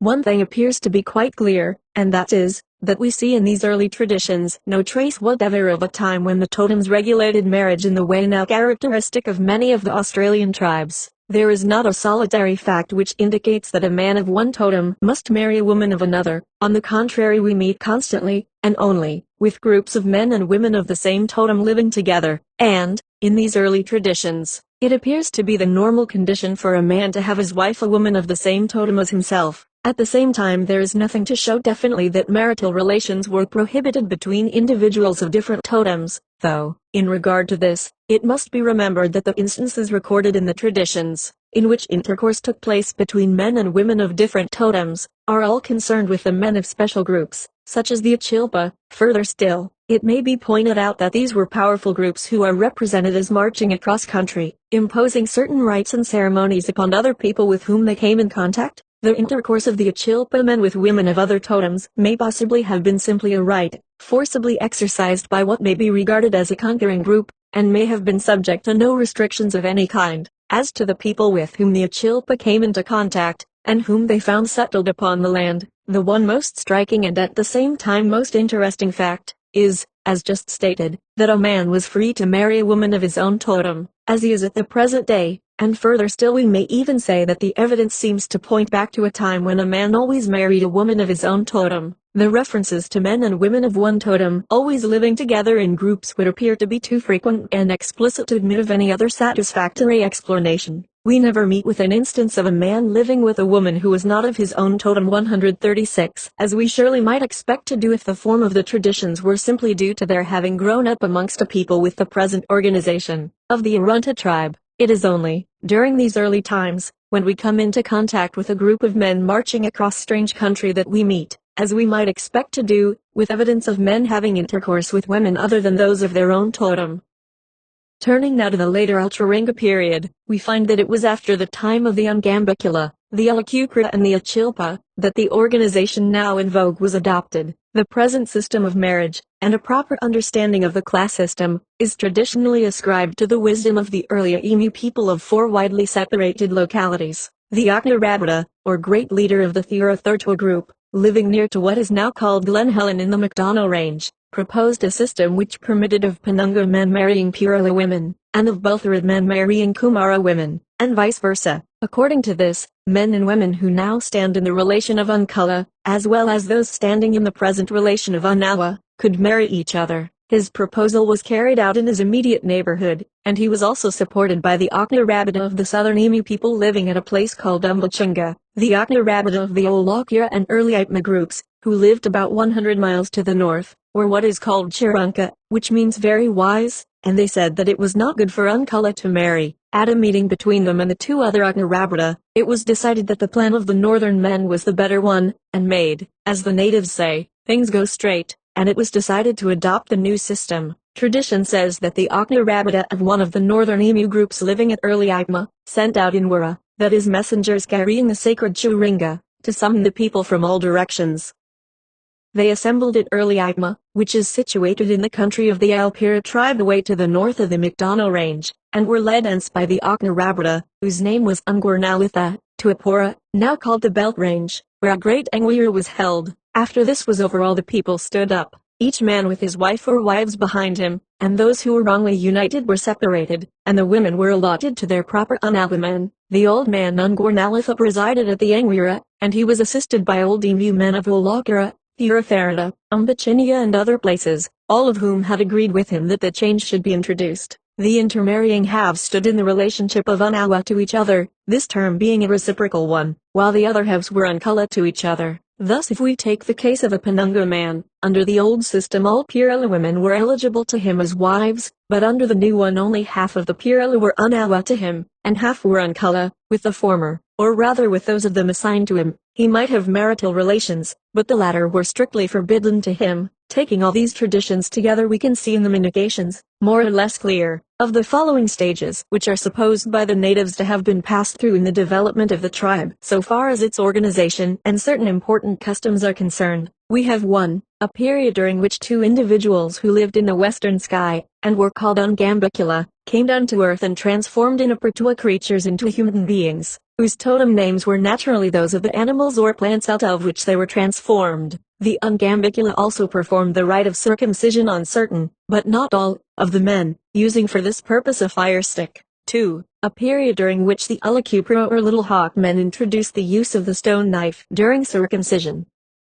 In addition, they carried on the work commenced by the Ungambicula of transforming Inapertua creatures into human beings, and further still, they introduced the class names now in use, viz. Penunga, Purula, Bulthura, Kumara. We may presume that along with the introduction of the class names, there was instituted in connection with them some system of marriage regulations, but what exactly this was, there is not sufficient evidence to show. 3. A period, following closely upon the latter, during which the Achilpa or wildcat men introduced the rite of Iriltha or subincision. It is said of the Achilpa, also, that they arranged the initiation ceremonies in their proper order, first circumcision, then subincision, and lastly the Angwira. 4. A period during which, first of all, the marriage system was changed owing to the influence of certain earlier Emu people, with the result that Purula men might marry Penunga women, Bulthura men Kumara women, and vice versa. Secondly, and at a later period, each of these classes was divided into 2, so that, to a Penunga man, for example, only half of the Purula women were eligible as wives, the other half being Unkula or forbidden to him. It is not without interest to note that, according to tradition, the Emu men who introduced the division of the classes now in use, lived away to the north, because the adoption of the distinctive names for the 8 groups thus created is at the present time taking place in the Arunta tribe, and, as a matter of actual fact, these 8 names did originate in the north, and are now slowly spreading southwards through the tribe.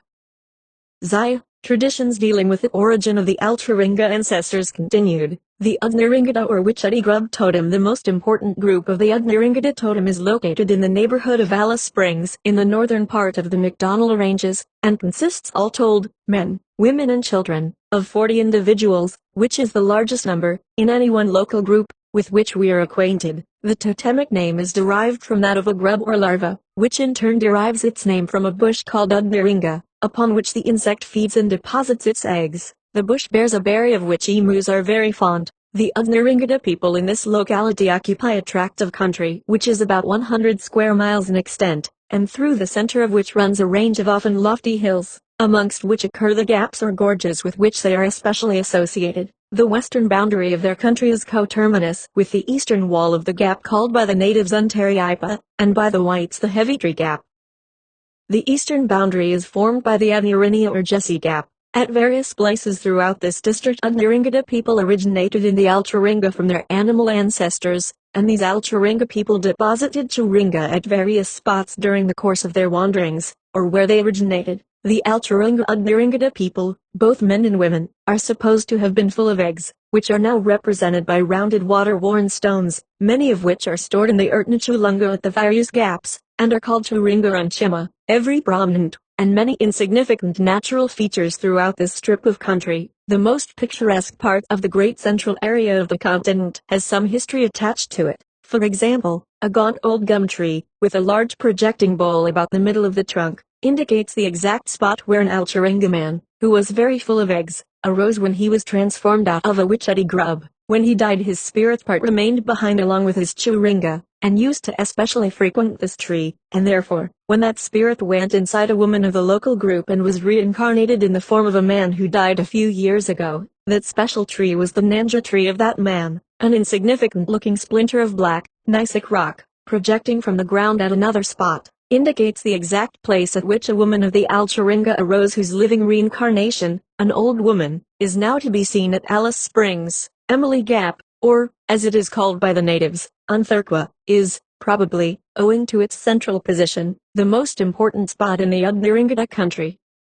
It is a narrow gorge not more than 100 yards from end to end and about 30 in width, hemmed in by precipitous rocks of red quartzite, and runs from north to south right across the long ridge which, for some 200 miles, bounds the Horn or Mersini Valley on its southern side. Within a radius of 2 miles of this gap there are 8 or 10 holes, varying from 3 to 5 feet in depth, which are supposed to have been sunk, in the first instance, by the Alturinga men. They are called Dialthura, and are strictly taboo to women and children, who must not on any pretense go near to them, and their exact locality is well known to all of the members of the local group. Each hole contains, carefully covered over, one large stone called Churinga Uchikwa, which represents the witchetty in its chrysalis stage, and a smaller, more rounded stone, called Churinga Unchema, which represents the egg stage. It was just within the northern entrance to the gorge, at a spot marked now by a large stone, close to which stands the trunk of an old and long since dead gum tree, that the great Alturinga leader of the Witchetties, who was named Ntwaliuka, sprang into existence. With him and with the people whose leader he was, many of the natural features of the gorge are, as we shall shortly see, associated in tradition. The stone has since been associated with the spirit, not only of the dead Ntwaliuka, but also with 1 or 2 men who have been regarded as his successive reincarnations, the last of whom was the father of the present Alatunja of the group. A number of smaller stones close by represent men who sat there with him, for during his life he spent much time in this spot, which he chose because, owing to its position, he could easily guard the approach to the gap and at the same time keep watch over the sacred storehouse of the Churinga, which was always located in one of the many clefts which he made in the rocks for this purpose.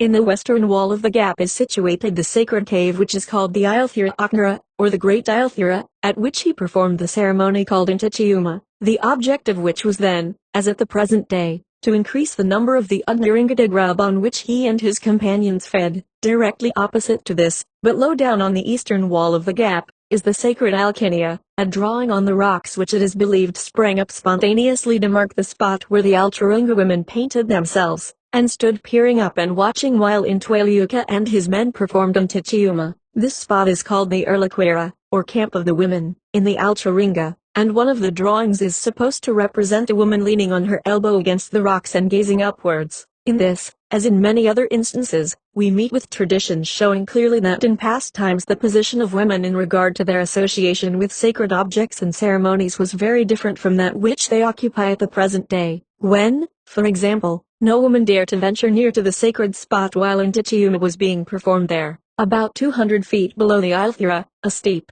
broad belt band of quartzite, less weathered than the surrounding rock, stands out and dips steeply down into the bed of the creek. This is called Alknilita, which means eyes painted around, and indicates where, in the Alcharinga, Intwaliuka stood in the bed of the creek at the base of the rock. Standing here he threw numbers of Churinga unchema, or eggs, up the face of the rock, just as is now done during the Intichuma ceremony. Here also he used to sit while he pounded up large quantities of the grub.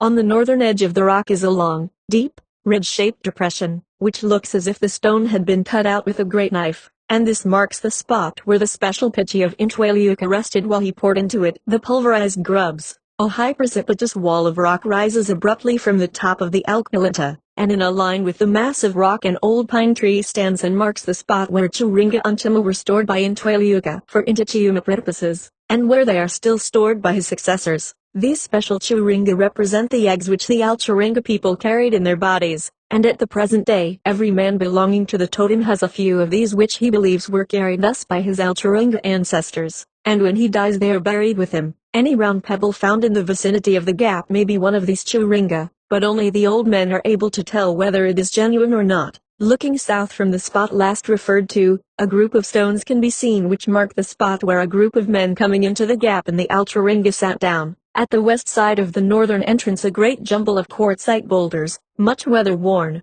indicates the spot where the grub men, who marched into this, the headquarters of the totem, from a place called Ulafurka, sat down. Just outside the northern end of the gap, a group of gum trees indicates where the people who marched in from Ungunja sat down, and further still up the creek, a large boulder, standing in the bed, indicates where a celebrated old man, the leader of one group of the Alcharinga, sat down. Up on the western bank, a group of gum trees and acacia scrub indicates where the men coming in from early Ipma sat. The Udnaringada people of this, their central group, did not wander about, and they are not recorded as having had any Inapertua ancestors, but the grubs are supposed to have been transformed directly into human beings, whilst, however, those who originated at the Emily Gap, according to tradition, remain there. Other groups are recorded as having immigrated to the same spot from outside parts of the country. The first to come were the Udnaringada from a place called Early Ipma, which lies 20 miles away to the east of the present telegraph line, where it passes onto the bird plain at the northern side of the MacDonnell Ranges. They were led by an old Bulthara man, who was what is called Arilknabada, that is, a very wise man of the Alcharinga, his wisdom being commensurate with the length of his name, which was Irpapakirpiriroilika. They traveled at first under the ground until they reached at Namala, a place a little to the east of Painta Springs, where they fed on Udnaringada, painted their bodies with the totemic design, and fixed many lokara, or nose bones, in their hair. Thence they traveled above ground, and came on south to Akirala, where they cooked and ate many Udnaringada, and also made Intichiuma, and left the Churinga Achakwa stones, which now remain there, in the Ilthur which they used. Thence they traveled to Untherqua, or the Emily Gap, where they sat down on the northern entrance, the old man Intwaliuka warning them to come no further. The next party to immigrate consisted of men from a place out to the west in the neighborhood of Mount Hublin. Unlike the early Ipma people, they had some women with them and were led by a Penunga man named Ilpiriiwuka, who, when he found that Intwaliuka would not allow him to come within the sacred precincts of the Emily Gap, became angry and, leaving his party, returned to Ulafurka, where his descendant is now living amongst the Udnaringada of that locality. This party traveled first of all to Atnamala, where, like the first group, they painted their bodies with the alkene of the totem and made Intichiuma. Thence they traveled southeast to Yia Pitra, about 6 miles west of Alice Springs, where again they painted themselves and fed upon the grub, a large waterhole springing up to mark the spot where the grubs were cooked. Thence, after traveling only half a mile to Nangweltera, they again painted themselves, ate grubs, and another waterhole was formed. Traveling south they came to what is now called Charles Creek, where they performed sacred ceremonies and left a Penunga woman. Then, following down the creek, they came to Ilpilichilla, where they stopped for a few hours and decorated themselves with the Alkenia designs. Then they went on to Kula, a clay pan about 3 miles to the south of Alice Springs, where they again painted the Alkenia on their bodies and left one man, a Bulthara named Ulalaki Iraka, whose last descendant died a short time ago. Then they traveled on to the east along the plain which is bounded on the south by the range through which the Emily Gap runs, and at a spot about 3 miles further on, which is now indicated by a great heap of stones, they stopped to listen for the voice of Intwaliuka, and presently they heard him singing about the coming of a Penunga man. Leaving behind them a Penunga man named Ilpiriiwuka, whose descendant is now living in the person of a little boy. They traveled on to an Ilthura about 2 miles away from the gap, where they met a number of the local Adnaringita people whom they joined, and then all of them went into the ground and came out again at the entrance to the gap on the western side. They were warned by Intwailiuka not to come any further on, so they sat down and their leader at once returned to Ulathurka, where they sat down. A large number of black stones arose to mark the spot. At a later time Intwailiuka led the party to the Ilthura Oknara, where they assisted him to perform Intichiuma. After this party, there came another from Welpa, a spot amongst the sandhills west of Mount Burrell on the Hugh River. This was led by an old Penunga man named Akwathain Chuaya. The men of this party traveled underground to Inthura Passing, but at some miles distant, Amanda, where at that time the Ochilpa and Unchitra were making Angwira. Here they made Quabara Undapta and Ape Udnaringita. They then traveled on, above ground, to Nukwia, east of Oramina, where they left a Penunga man. Thence they came to a large clay pan on the Emily Plain, made Angwira and then passed on to Intiripata, where they performed ceremonies and left 2 men, one a Penunga named Urangra, and the other a Bolthara named Irkwangwa. Then they passed on to Ilpirakula, where a Penunga woman was left, and finally they reached the southern entrance to the Emily Gap where they were stopped by Intwailiuka and sat down, a group of stones now marking the spot. After their arrival they performed their iltha upon some members of their party, the operator being a great medicine man named Urangra. Another party came from Untharkunpa, a range about 50 miles away to the east of Alice Springs, where there still exists a Wicheti totem center. They were led by a Bolthara named Intwailiuka, whose living descendant is the present Alatunja of the Alice Springs, or, to speak more correctly, of the Emily Gap group of Udnaringita. The members of this party at first traveled underground to Entukatara, a creek some miles to the east of Undulaya, where they ate Wicheti grubs and painted themselves with Ilkinia. Thence they went on to Iliarinia, where they again painted and left a Boltharad man named Unchaka. Then they traveled on to the south and, after 1 or 2 halts, reached the entrance to the Jesse Gap, where they saw a number of Wicheti men, amongst whom was a Bolthara named Kakathurika, who warned them not to approach any nearer to the gap, and whose descendant is now the Alatunja of that group of the Totem 137.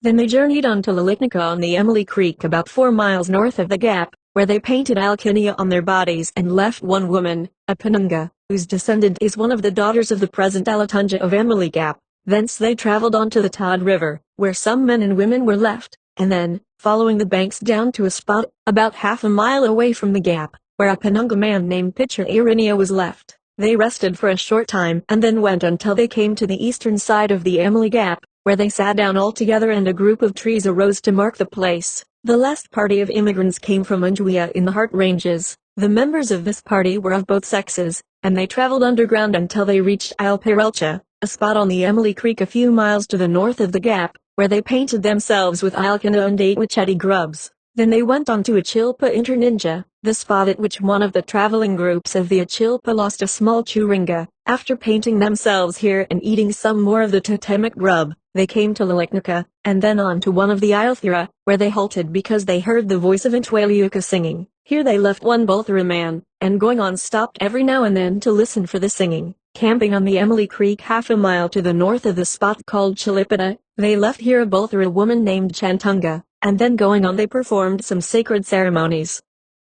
Leaving behind 1 Bolthara man, whose descendant is now living, they came to Iayathaka, and found there a Bolthara man of their own totem. Here they could plainly hear Intwailiuka singing of the coming of the men from Unjuia, so they at once went unto the mouth of the gap, a group of trees arising to mark the spot where they stood. Intwailiuka objected to their passing through the gap, so they entered the ground and came up again on the south side at Erdachurdacha, where they found the Walpa people had previously sat down. The only living descendant of this group is a man named Erdachurdachurinia, who now lives at Alice Springs. They wished to continue their journey to Walpa, but Intwailiuka told them to remain, so they sat down and stayed at the gap, and a group of gum trees marks the spot where they sat down. At the present time, there are just 40 individuals who are regarded as the descendants of the original resident group of Emily Gap and of the immigrant parties. Of these 40, 26 are the descendants of the former and 14 are the descendants of the latter, and out of the total number only 5 belong to the Piralan Kumar and moiety of the tribe.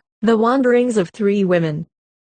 A woman of the Penunga class and Queer Bandicoot totem, left a place called Alkiira, lying to the north of Anna's Reservoir, and, carrying with her Underchunja and Churinga, traveled south to Intitalachurika, where she found another Penunga woman of the Unjayamba totem who also had a Nurchunja. She took this woman and her Nurchunja with her, and, still traveling south, came to a place called Alknira, to the east of, and not far from Mount Hublin. Here they camped and made Kwabarundatha, and the queer woman performed the operation of Atna Iriltha Kuma on her companion, a great gully arising at the spot, and, in the middle of this, a large stone to mark the exact place where, after the performance, the women went down into the ground, underneath which they traveled southwards to Iriltha. Here they made Kwabarundatha and then went on to Ararumbaya, where they found erected the Nurchunja of a Bulthurman named Akwithika, of the Bandicoot totem. The Bandicoot woman here painted her Unjayamba companion with Queera Undatha 138 and so caused her to change her totem to Queera, after which, the tradition says, she fed exclusively on Bandicoot. The owner of the Nurchunja was absent searching for Bandicoot, and they did not see him, but, being afraid lest he should follow their tracks, they entered the ground and went on to Urshicha in the Waterhouse Range, where they again made Kwabarundatha, and then came on to a spot 5 miles to the east of Owen Springs, where by means of Kwabarundatha the woman who was originally Unjayamba and Penunga, changed herself into a Kumara and remained there altogether. Her name was Ilapularinja, which means, the changed one. The remaining woman now went on alone to Urapitra, near to what is now called Bagiwaterhul on the Fink, where she found a number of Achilpa people making Angwira. She caused blood to flow from her sexual organs in great volume, directing it towards the people, who at once fled to a spot close by which is now marked by a number of stones which sprung up where they took refuge. The blood covered the Angwira ground and formed a fine clay pan which remains to the present day. Finding it Urapitra Kumara woman of the Bandicoot totem, she took her on as companion and started off underground towards the northeast. After making Kwabara at various places they were chased by an old Kumara man of the lizard totem, named Yakwarta, but he could not capture them, and so they went on until they camped at Angilakwacha, where they found the Altmerka of the plum tree totem who subsequently traveled northwards under the guidance of Kukacha and were at that time engaged in making churinga by means of opossum teeth, which they used to draw the designs with. With the Altmerka the two women went to Quirnpa, which was close by, and there Kukacha decorated the Kumara woman with sacred down, and thus caused her to change her class from Kumara to Penunga, and thus she became Quisha, that is, younger sister of the other woman. It has been already described in the account of the Angwira how these two women accompanied the Altmerka as they traveled northwards from Quirnpa under the guidance of the great Kukacha. It was this party of Altmerka who were camped at Orapuncha, when one of the wandering parties of Achilpa came and joined them, and finally changed into Altmerka men of the plum tree totem. Wanderings of 3 wild dog men in the Alturunga. There dwelt at Chilpma, about 100 miles east-southeast of Alice Springs, 3 men of the Uknuya or wild dog totem. One was an old Bulthara man named Kultiwilaka, and 2 were young men, both Penunga, one named Kultaranaya and the other Althulparanaya. The old man had a string bag, called Iruka or Apunga, in which he kept 2 churinga. The 2 young men stole this bag and ran away followed by the old man who carried a great stabbing spear called Walira. The 2 younger ones traveled away towards the northwest, and came to Achurka, where they found an old woman of the wild dog totem, with a newly born child, both of whom they killed and ate, leaving some meat for the old man. Here they left a churinga from which sprang subsequently a man called Achurkarania, whose descendant is now living. Leaving Achurka they traveled quickly, being afraid of the old man, and during the day passed the Ariarta, where they saw a large mob of Achilpa. They went on and camped at Itnuringa, where they found some Orancha men with whom they were afraid to interfere and camped at Alcupiratakama, a rock hole on the Emily Plain, about 18 miles to the southeast of Alice Springs. Here they found an old woman of the wild dog totem, whom they killed and proceeded to eat, and while thus engaged, the old man came in sight. They just had time to conceal the bag with the churinga in it, when he came and sat down a little distance from them without speaking. They gave him meat, but he only ate a very little of it, being sulky. That night they were afraid to sleep lest the old man should kill them, and before daylight they ran away and came on to Palakwa, where there are some small rock holes. Here they camped and found some small wild dog men, some of whom they killed and ate. The old man again overtook them and again they gave him meat, of which he would only eat a little, being still very sulky and on the lookout for an opportunity of killing them. Once more they ran away before daylight and, passing a hill called Irpalpa, about 7 miles south of Alice Springs, they traveled on to Akniambandwa or Mount Gillen, where they camped on top of the range and found an old woman of the wild dog totem whom they killed and ate. The old man came up later on, but the 2 young men had hidden themselves. He saw, however, a lot of wild dog men who had originated here. This lies in a wild dog locality at the present day, and thinking the two might be in their midst, he attacked them with his great spear and killed several, after which they all combined together and killed him. The local men were very angry, and so the two young men, being afraid to join them, went up into the sky, taking the bag with them. They went away towards the northwest and did not alight until they reached Altherpa, which is nearly 70 miles from Alice Springs. Here they camped and found a Bulthera man of the wild dog totem named Altherpa, whose descendant is now living, and who lived only on wild dog flesh, the animal not the man, of which he consumed large quantities. He had a nurchunja and quabra, which he showed to the two young men, who then went on foot to Erwanchilirica, where they found a Bulthera wild dog man whom they killed and ate. He had no nurchunja or churinga. After eating him, their faces became suffused with blood, producing a most uncomfortable feeling, so that they relieved each other by sucking one another's cheeks. Traveling on, they passed the spots now called Johnston's Well and Harding Soakage, both on the Woodford Creek, and at the latter found a big nurchunja erected which belonged to an old Penunga wild dog named Cultirania, who was of remarkable appearance, having a broad white streak down the center of his face. They joined him and he showed them his Quabara Undatka. At Imbatna, 7 miles further north, they found another wild dog man with a nurchunja and ceremonies, and then they turned slightly towards the west and came to Arikwacha, where they opened up the bag and looked at the churinga, which fluttered about in the most extraordinary manner.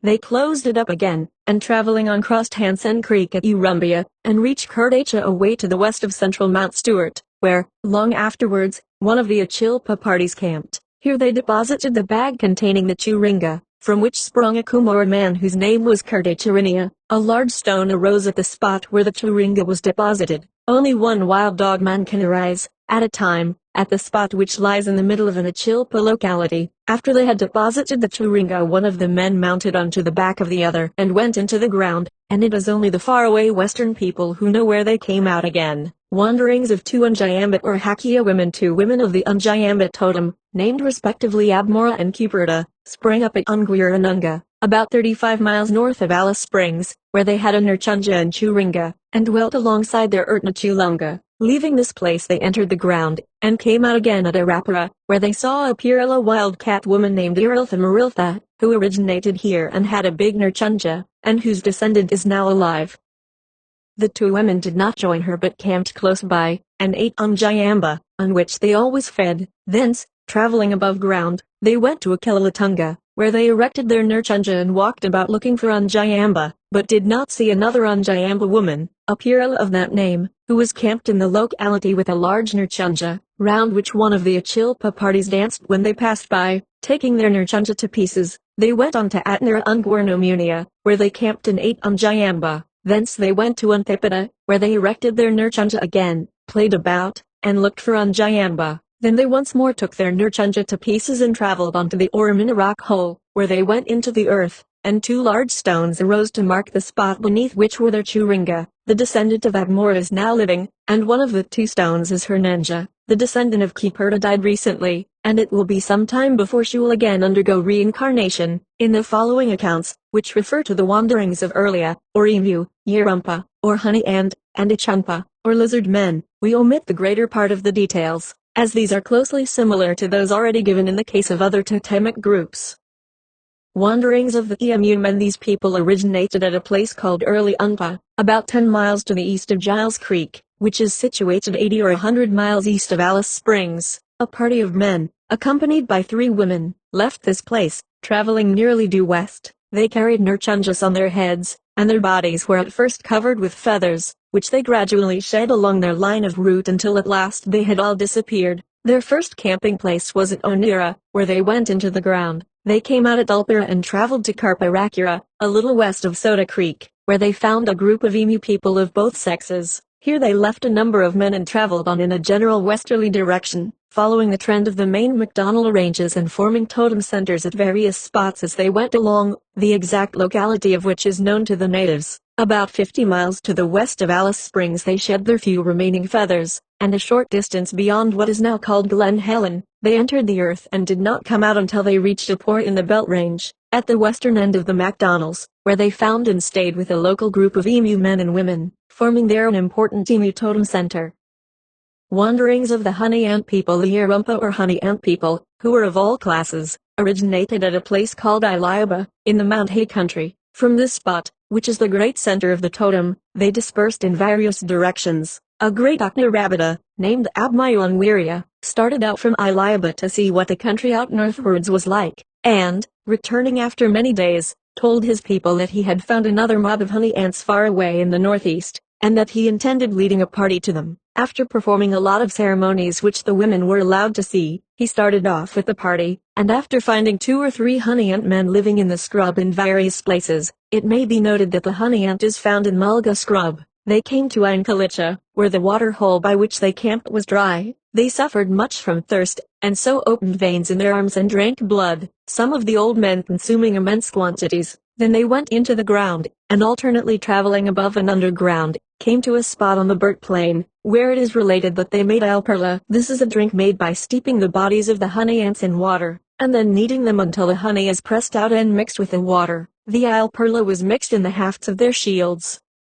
After drinking some of it, the Aknarabita left the party, and went on ahead to find the honey ant people whom he had seen before. He found them at Porperla making an angwira, and, returning at once to his party, he led them to that place. The local people were very angry, and refused to have anything to do with them, and moreover they opened veins in their arms, making such a flood that all the party were drowned except the Aknarabita, who returned to Ilaiba, where finally he died. A black hill covered with black stones arose where the wanderers perished, and their chiringa are now in the storehouse of the local group. A spring of fresh water is said to mark the central spot of the Angwira ground, which lies far out in Sandhill country, and has, the natives say, never been visited by white men. Another party of honey ant people started out west under the guidance of 2 Aknarabita. At a place called Tanultma a large Nurchunja was erected, and here one of the leaders remained behind with the Nurchunja, a large gum tree arising to mark the spot where this stood. At Umpur the party met a honey ant woman, who, like all those seen along the course of their travels, had a Nurchunja and Quabara Undatka.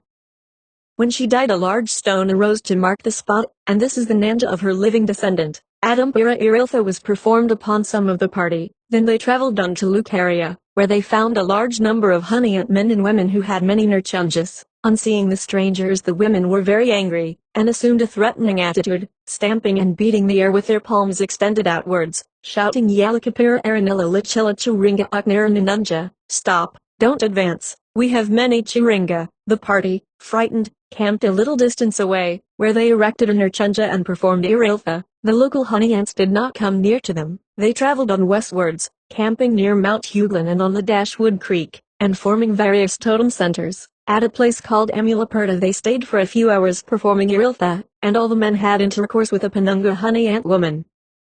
On the north side of the belt range they camped by the side of a creek, and here they erected their Nurchunja, and were too tired to take it up again. While traveling on they heard a loud Aryan Kuma, a special form of shouting, and soon found themselves face to face with a large number of honey ants at a place called Annapurna. The local people resented their coming, and at once drew forth floods of blood from their arms, with the result that all the strangers were drowned, their Chiringa remaining behind and giving rise to an important Yarumpa or honey ant totem center. Wanderings of the lizard man in the Alturunga. A man of the Ulunja, Jew lizard, totem, who sprung up at Simpson's Gap at a spot high up on the eastern wall, now marked by a column called by white men the Sentinel, journeyed away underground to a place called Ulira, east of Araltunja, where there were a number of Ichunpa or big lizard people, who originated there, but, unlike the lizards of the Simpson's Gap locality, they always fed on lizards. The Ulunja man had brought with him a lot of Ardawa, a grass seed which formed the food of the Simpson's Gap lizard people. Some of this he consumed on the road, and the rest he offered to the Ulir lizard people, who declined it, so he placed it on the ground,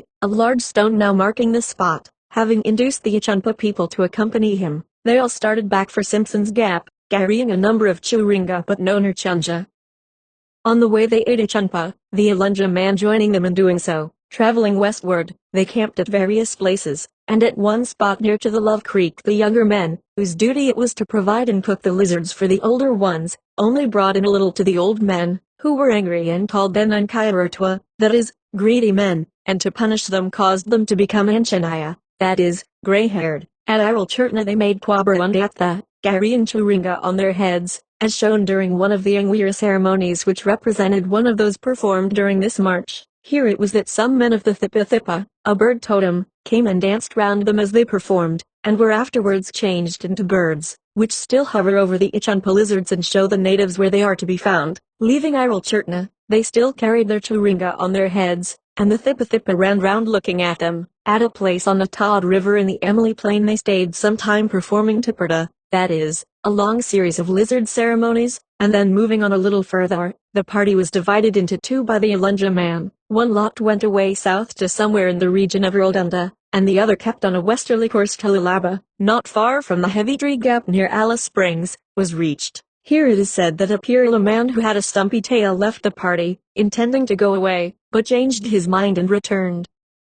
Then they went to what is now a large clay pan, called Conlon's Lagoon, where Tipperta were again performed. Here thin, emaciated man was left, and where he died arose a stone, the rubbing of which may cause emaciation in other people. This stone is charged with Quiltha, or evil influence. At Conlon's Lagoon the Alunja man left the rest and went on ahead to Simpson's Gap, where he wanted to muster the Alexandra parakeet, small rat Untana and Ilara, a lizard, a species of Nephrurus, people. The Alexandra parakeet people have, since that time, been changed into the bird which is supposed to inhabit caves underground, out of which it comes every now and then in search of grass seed. The lizard party came on and camped at Nakutinga near Attack Gap, and then proceeded to the south of Temple Bar Gap, and from there followed up the Russ Creek where the Alunja man met them. A little further on they found a lizard man whose descendant now lives at Alice Springs. At length they reached Simpson's Gap, and then they danced in front of the people who were assembled, and after that a long series of sacred ceremonies was performed. Then the Alunja man and one of the Ichanpa returned underground to Olira where they stayed all together. The lizard people left some of their party at the gap, 3 of them being very thin and emaciated died, and the stones which arose to mark the spot are charged with Quiltha. The rest of the party traveled north, still eating lizards, until they reached Painta Springs on the northern side of the McDonough Range and the southern edge of the Burt Plains. Traveling northward they passed Hans Range, and at a place called Ilangar they were too tired to go further and so joined the Iwata, nail-tailed wallaby people who lived there. Their Turinga were deposited in 2 spots close to the storehouse of the Iwata. The Unthipa women. In dealing with the wanderings of the 4th group of the Achilpa people, reference was made to some dancing women called Unthipa who were met at a place called Yapilpa. The women were Oruncha, that is what is usually translated devil women, which implies that they were of an evil nature, always ready to annoy human beings, and endowed with special superhuman powers of various kinds. As explained, however, in the case of the Oruncha men, the word devil must not be taken in the sense of their being at all the equivalents of malicious creatures whose one object was to work ill to men and women. They are more mischievous than malicious, and in this instance the term uncanny more nearly expresses the idea associated with them.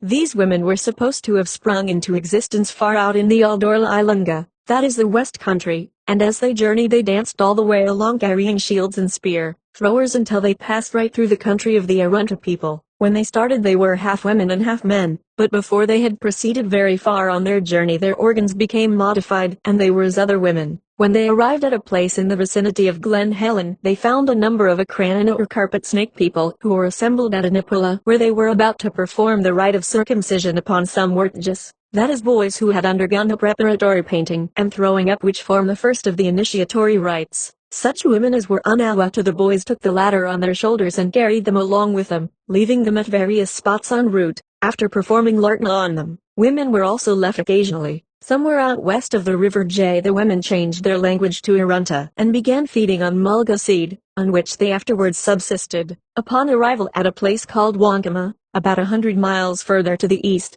their sexual organs dropped cut from sheer exhaustion, caused by their uninterrupted dancing, and it was these which gave rise to well-known deposits of red ochre. The women then entered the ground and nothing more is known of them except that it is supposed that a great womanland exists far away to the east, where they finally sat down.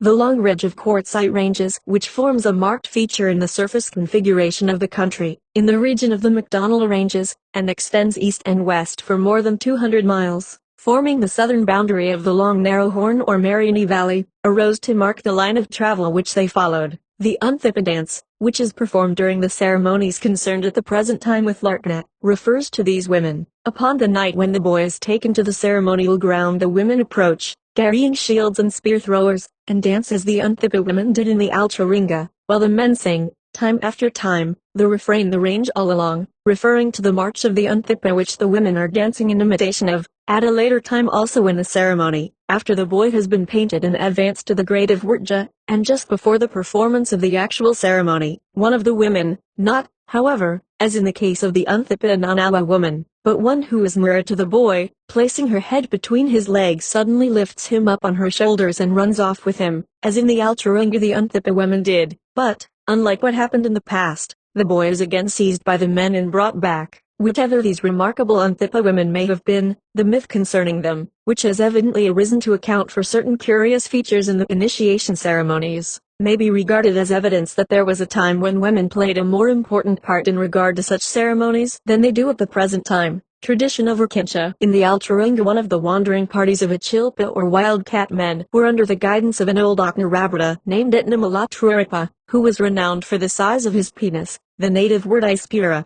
being the same as that for tail, kangaroo tail, for example, is Akirpura. He was always gorgeously decorated with down, especially the pura. This party camped near to the waterhole at Oramina, where they made an anguira. While there they discovered a group of wildcat men who were suffering from the disease called Urkincha, or Yarakincha, and smelt most offensively. The southern Achilpa men had intended to settle here, but the presence of these men frightened them and they hurried away northwards. Shortly after the wildcat men had gone, a party of men who belonged to the Arwarlinga, a species of Hakia, totem, who dwelt close by in the sandhills, came in and went to the top of the Oramina rock hole and made what is called abmorth. That is a favorite drink of the natives made by steeping hakia flowers in water. The water was held in their wooden vessels, and then, opening veins in their arms, they allowed the blood to flow into the vessels and mix with the abmora, until the vessels overflowed to such an extent that the Oramina Creek became flooded and all of the Urkincha men were drowned. A stone arose at the spot where the diseased men perished, and since the days of the Alturunga this stone has been known as Apurta Atnabira. Apurta, stone, Atnabira signifies a disease growth issuing from the anus. Ever since this time the Urkincha has been prevalent amongst the natives, and it is believed that old men visiting the stone can, by means of rubbing it and muttering a request to the contained Quiltha, or evil influence, to go out, cause the disease to be communicated to any individual or even group of men whom they desire to injure. 139. The Snake of Imayunga. About 50 miles north-northwest of Alice Springs, there is a gorge opening out from the northern ridge of the McDonough Range onto the Burt Plain. In the gorge is a waterfall with a small permanent pool at its base which is said to be inhabited by the spirit of a great dead snake and by some living snakes, the descendants of the former. The spot is called Imayunga, and is in the center of an Imbwichika or grass seed locality. Here, in the Alturunga, there lived a woman of the totem who was very expert in gathering the grass seed on which she fed, but she suffered great annoyance and was very angry because the people of the same totem who dwelt with her were always stealing her grass seed, so she journeyed far away to the southwest beyond Erldunda and brought back with her an enormous snake. She took the latter to her camp at Imayunga, and there it ate up all the Imbwichika thieves, after which it lived in the waterhole. It was long after the Alturunga before it died. In fact, it was seen by the grandfathers of some old men still living, and it was finally killed by a great flood which came down over the waterfall and washed it out of its hole. In the range there are great caverns which are occupied by the spirit of the snake. Some of its descendants are seen occasionally in the waterhole, to the eastern side of which no man dare go except at the risk of being sucked under the ranges, a fate which has, more than once, overtaken men who ventured too near, though it is a long time now since such a thing happened. When approaching the waterfall, men always stop and sing out several times to give the snake warning of their approach, for it would make him angry if he were taken by surprise. Close by the waterfall is the storehouse of the local group, in which all the Churinga are of stone. The Churinga Nanja of the woman referred to is ornamented on one side only with a number of series of concentric circles, which are supposed to represent her breasts, her name being her latchet breasts. The fire totem in the Alturunga, a spark of fire Urinchitha ascended into the sky at Urapuncha, the place of fire, which lies far away in the north, and was blown by the north wind to a spot now indicated by a large mountain also called Urapuncha, or Mount Hay. Here it fell to earth and a great fire sprang up which by and by subsided, and from the ashes came out some Inapertua creatures, the ancestors of the people of the fire totem. These Inapertua were after a time discovered by two wild Akwangara men who flew over from the west, and both of whom were Bolthera, one being called Urkungayarkwilika and the other Murawilaka. They came from Ilalokirika close to the junction of the Hugh and J rivers, and made the Inapertua into men and women, after which they flew back to their camp in the west. The remains of the great fire still smolders on the top of the mountain where the sacred storehouse of the totem is located, and at night time, especially if the night be dark and rainy, the fire can be seen from a long distance.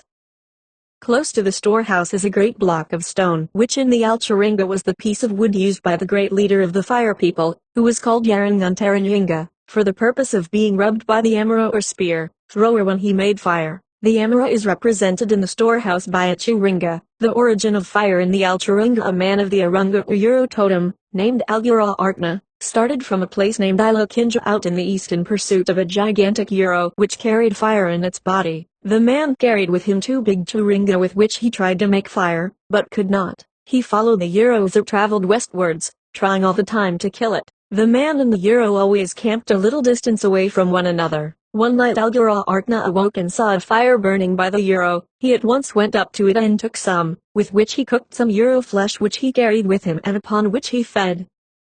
The Euro ran away, turning back along its old tracks to the east, still trying to make fire, but without success. The man followed until they once more came to Ililkinja, where at length Algura Artna succeeded in killing the Euro with his churinga. He examined the body carefully to see how the animal made fire, or where it came from, and pulling out the penis, which was of great length, he cut it open and found that it contained very red fire, which he took out and used to cook his Euro with. For a long time he lived on the body of the big Euro, and when the fire which he had taken from its body went out he tried fire-making Erpmala again and was successful, always singing the Erpmala chant, Erpmalaracati Altno Munga Ilpawawidawida, the Orange Hurtua and the Akna Rabida and the Alcharinga. A number of men belonging to the Unchipra, Little Bat, and the Earl Kintara, Large White Bat, totems set out from Amanda. They were Orange Hurtua, that is devil men, and upon arrival at a place called Atuta they went up into the sky, but not very high up. From this position they killed men who walked about on the earth beneath. An old Akna Rabida lay down at Atuta and 2 boys played about aiming at trees with spears. These 2 boys heard the Orange Hurtua sing out and were killed by them. Then the old Akna Rabida was angry and went to his sacred storehouse which was close at hand, and took out a large stone churinga. Sitting down he held this in both hands, and pointing it towards the Orange Hurtua he brought them down to earth, and then with the churinga cut them in pieces. Association of birds with particular totems around each of the Ilthira, or sacred holes of the Wichiti Grub totem, at which a part of the Inditiuma ceremony is performed. There are certain stones standing on end which represent special birds called Chantunga. These birds are looked upon as the Alqualthari, or the mates of the Wichiti people, because in the Alcharinga certain Wichiti Migwa, that is the fully grown grub, changed into the birds. The latter abound at the time when the grub is plentiful and are very rarely seen at other times, and they are then supposed to sing joyously and to take an especial delight, as they hop about amongst the Udnirunga bushes all day long, in watching the Miwa laying its eggs. The Wichiti men will not eat the bird, as they say that to do so would make them atniditikurna irima, which literally means stomach, bad, to see, if they were to do so, and they speak affectionately of it. In the Akira or kangaroo totem the men have as Alquathari, grass parrots called Itnal Chalpira, who in the Alcharinga or the Uwina, that is the father's sisters, of the Akira men, to whom they brought water as the birds do at the present day, according to the native belief, to the kangaroos in the dry country, where they are always found hovering about these animals. Associated also with the kangaroo people are the birds called Kartuangoanga, who are the descendants of certain kangaroo men of the Alcharinga, who were always killing and eating kangaroos and Euro, and changed into the little birds, who are often seen playing about on the backs of these animals. The Urunga or Euro people have as mates the rock pigeon or Inchurata, who in the Alcharinga or the Uwina of the Euro men, whom they furnished with water just as the natives say that the bird now does for the animals in the dry ranges. The Euro men have a second mate in the form of the Anchuranqua, a small beautifully colored bird, Emblema picta, the painted finch, which in the Alcharinga was a Euro man. In the Alcharinga these Euro men are said to have been great eaters of Euro, and their bodies were always drenched with blood which dripped from the bodies of the Euros which they killed and carried with them, and that is why the painted finch is splashed with red. The Yarumpa or honey ant people have as mates a little bird called a latipa, which, like the Yarumpa itself, Camponotus inflatus, only frequents mulga scrub country. They also have as mates another bird called alpertica, which is a small magpie, which also frequents mulga scrub.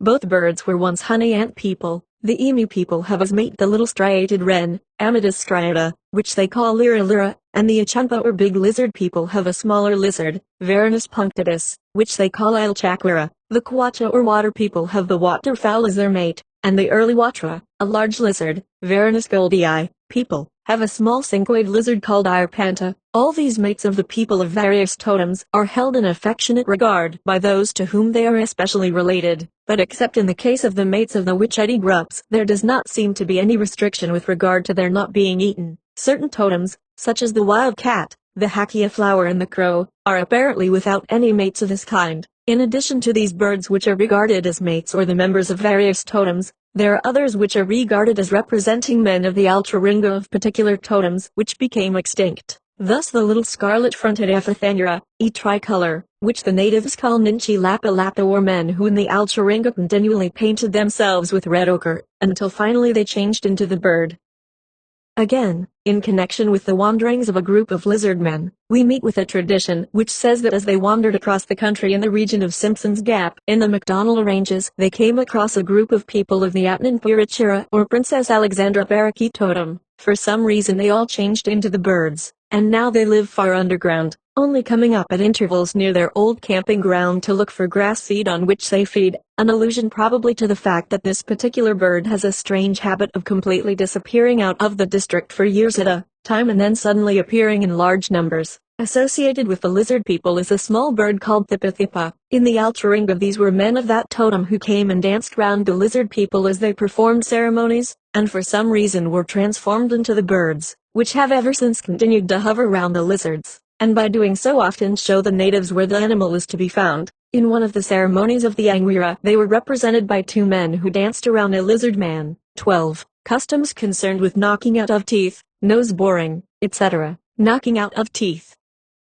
This is a right to which individuals of both sexes must sooner or later submit, if they happen to belong to one or other of the various groups which inhabit what is called the Karchwiakwacha, or Rain Country, which lies in the north, east of the area of the country occupied by the Arunta tribe. It is evident that the rite is one the significance of which, so far as this tribe is concerned, has undergone very considerable change in course of time. As a general rule it is performed before marriage, but not always, and when not done at an early age, the natives give as a reason that the boy or girl was too frightened, an excuse which would not gain a minute's delay if the ceremony were one concerned with initiation, and that such should be made shows that the ceremony is not one to which any very great importance is now attached. The operation always takes place after the water Intichiuma ceremony has been performed, and in the case of a fully grown man, it is performed on the Intichiuma ground. It is impossible to find out why the ceremony has become so especially associated with the rain or water totem, though at the same time it must be remembered that it is performed, not infrequently, on men and women of other totems. In fact anyone, whichever his or her totem be, may undergo the rite at pleasure, but in the case of just the one totem it is obligatory, or practically so, though at the same time the non-observance of the custom would not prevent any man from being admitted to the secrets of the tribe, but it would subject him to what is most dreaded by the native, and that is the constant ridicule of the other men and women, with whom he is in daily contact. The explanation, evidently devised by the natives to account for the special association of the custom with the rain totem, is that the object of the rite is to produce in the face a resemblance to what they call Alalinga, which is the name applied to certain clouds, dark with a light margin, which are of peculiar appearance and are said to portend the coming of rain. There evidently was, as will be seen later on, a time when the ceremony had a much deeper meaning than it has at the present day. If the operation be performed on a man he lies down on his back, resting his head on the lap of a sitting man who is his tribal Agnya, elder brother, or else a man who is Unkala to him, mother's brother's son.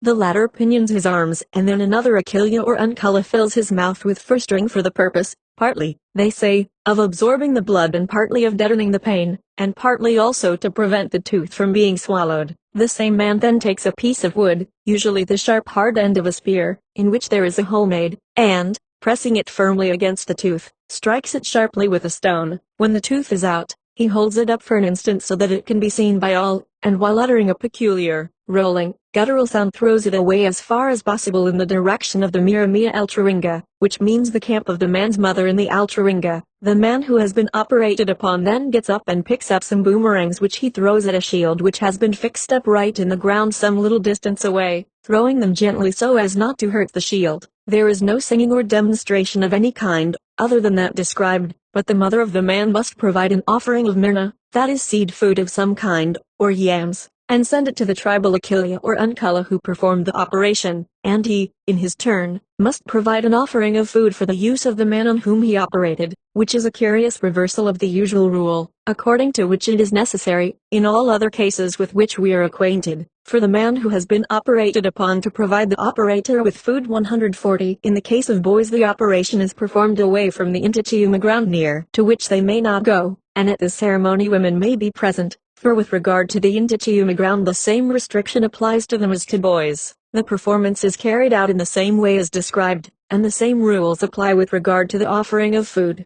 When a woman or girl is to be operated on, a little space is cleared near to the main camp where men and women all assemble, except only those who are married to the girl.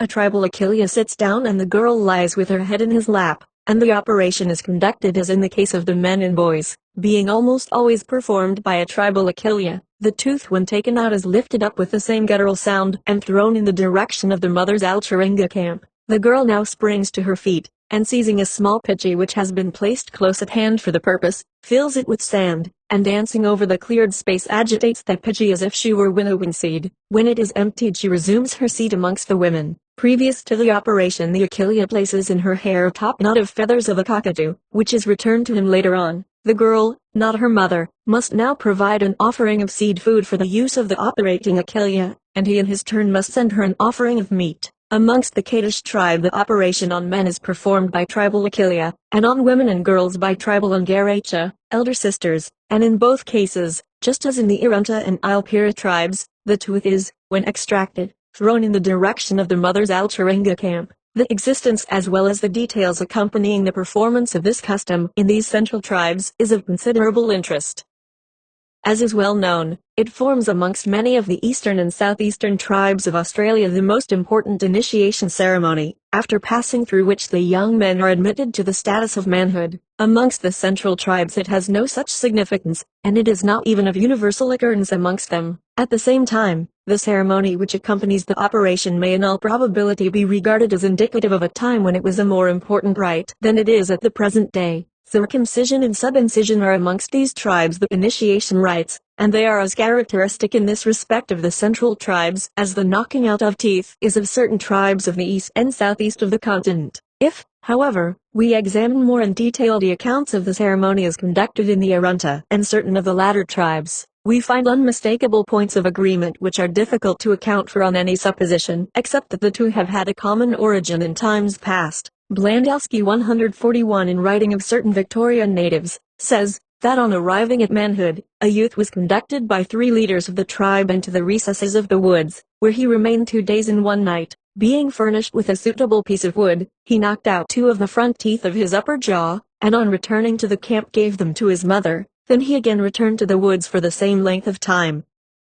During his absence, his mother selected a young gum tree and inserted in the bark of the fork of 2 of the topmost branches the teeth which had been knocked out. This was ever afterwards in some sense held sacred. It was only known to certain persons of the tribe, and the youth himself was never allowed to know where his teeth had been placed. If the youth died, then the base of the tree was stripped of its bark, and it was killed by fire, so that it might remain as a monument of the dead man. It may be remarked that it would be more likely to remain as a monument if it were not killed, and that probably this was not the real reason for destroying it. Callens, 142, in an excellent account of the rite as practiced amongst the natives of a New South Wales tribe, describes how a throwing stick was made, and with this the tooth was knocked out by means of hitting it with a stone. The last performance before the actual operation consisted in a man standing out with a shield in one hand and a club in the other, striking the shield with the club. At every third stroke the whole party poised and presented their spears at him, pointing them inwards and touching the center of the shield.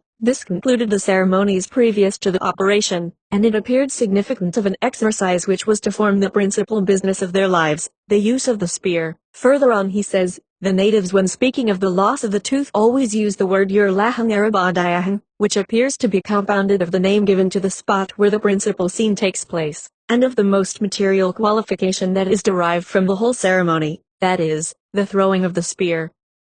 Though Collins does not state anything very definite with regard to whom the teeth were given, we can gather indirectly, but at the same time quite clearly, that they came into the possession of certain women. He says, Benil Long's sister and Daring Ha, Colby's wife, hearing the author express a great desire to become possessed of some of these teeth, procured them for him, and again, one of the boys who had undergone the operation had formerly lived with the principal surgeon of the settlement till that gentleman's departure for England. A female relative of this boy brought the teeth to the author with a request that he would send them to Mr. White, thus with gratitude remembering after the lapse of some years the attention which that gentleman had shown to a relative. In these accounts we see, certainly modified in detail but yet agreeing in essential points, the two significant features of spear throwing and of the presenting of the teeth to some female relative of the person operated upon. The idea which evidently lies at the root of the ceremony in both the Arunta and Kaddish tribes on the one hand, and the Victorian and New South Wales tribes on the other hand, is that the individual operated upon has ceased to be a mere boy or girl as the case may be, and has passed from the control of the mother into the ranks of the men or women,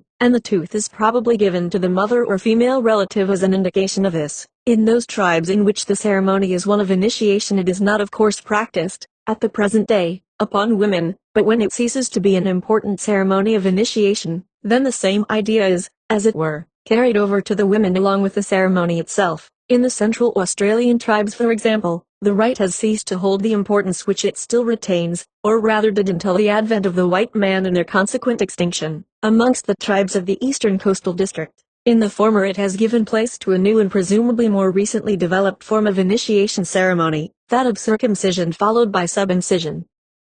Whilst this change has been brought about, the original rite has persisted in the form of what we have before spoken of as a rudimentary custom, and, losing its original significance, as applied to men only, has been extended, so that now it is common to both sexes. In its earlier form, the tooth when extracted is given to the mother, or at least, judging from Collins's account, to some female relative. In its rudimentary state, as in the Arunta tribe, we find that the tooth is thrown in the direction of the camp of the Altringa mother, which may perhaps be explained as indicating that in the Altringa, or rather the early times to which this name is given, the mother was entitled to the tooth. The natives can, as might have been expected, give no reason for the custom, and the performance of this is certainly not now associated with the idea of showing to any living woman that the boy has passed out of her control, this idea being, as we have already seen, expressed in one of the ceremonies connected with initiation, as now practiced. Of equal interest with the disposal of the tooth is the curious custom in the Arunta of the erection of a shield at which the man who has been operated upon throws boomerangs, but without hurting it. This is clearly the equivalent of the gentle striking of the shield by the spears in the New South Wales tribe, as described by Collins.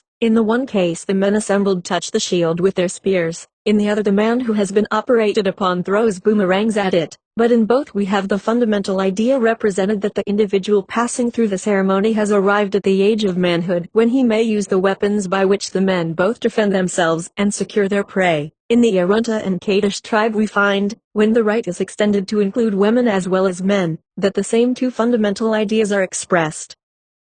The tooth is thrown in the direction of the mother's Altringa camp, a feature carried over from the man's to the woman's ceremony, and secondly, we have the curious ceremony of the emptying of the pitcher which the girl carries on her head, and which may be regarded as indicative of the fact that she has reached the age when she can enter upon the duties of a woman, not the least important of which is symbolized by the pitcher filled with food, gathered in the bush, which she carries daily poised on the top of her head. It can scarcely be doubted that there is a common origin for these customs in the central and coastal tribes. The details of agreement just referred to are, it seems to us, inexplicable except on this hypothesis. This would seem to imply, inasmuch as in one group of tribes we find tooth extraction the important ceremony, with no trace of the form of ceremonies, circumcision, etc. practiced in the other group, whilst in the latter, side by side with the present initiation rite, we find tooth extraction in the form of a rudimentary custom, that the more ancient ceremony is that of tooth extraction. We have spoken hitherto as if it might be almost taken for granted that the latter rite was in all cases originally restricted to men, and that when, as in the central tribes, we find it practiced by both sexes, it is to be regarded as a custom which,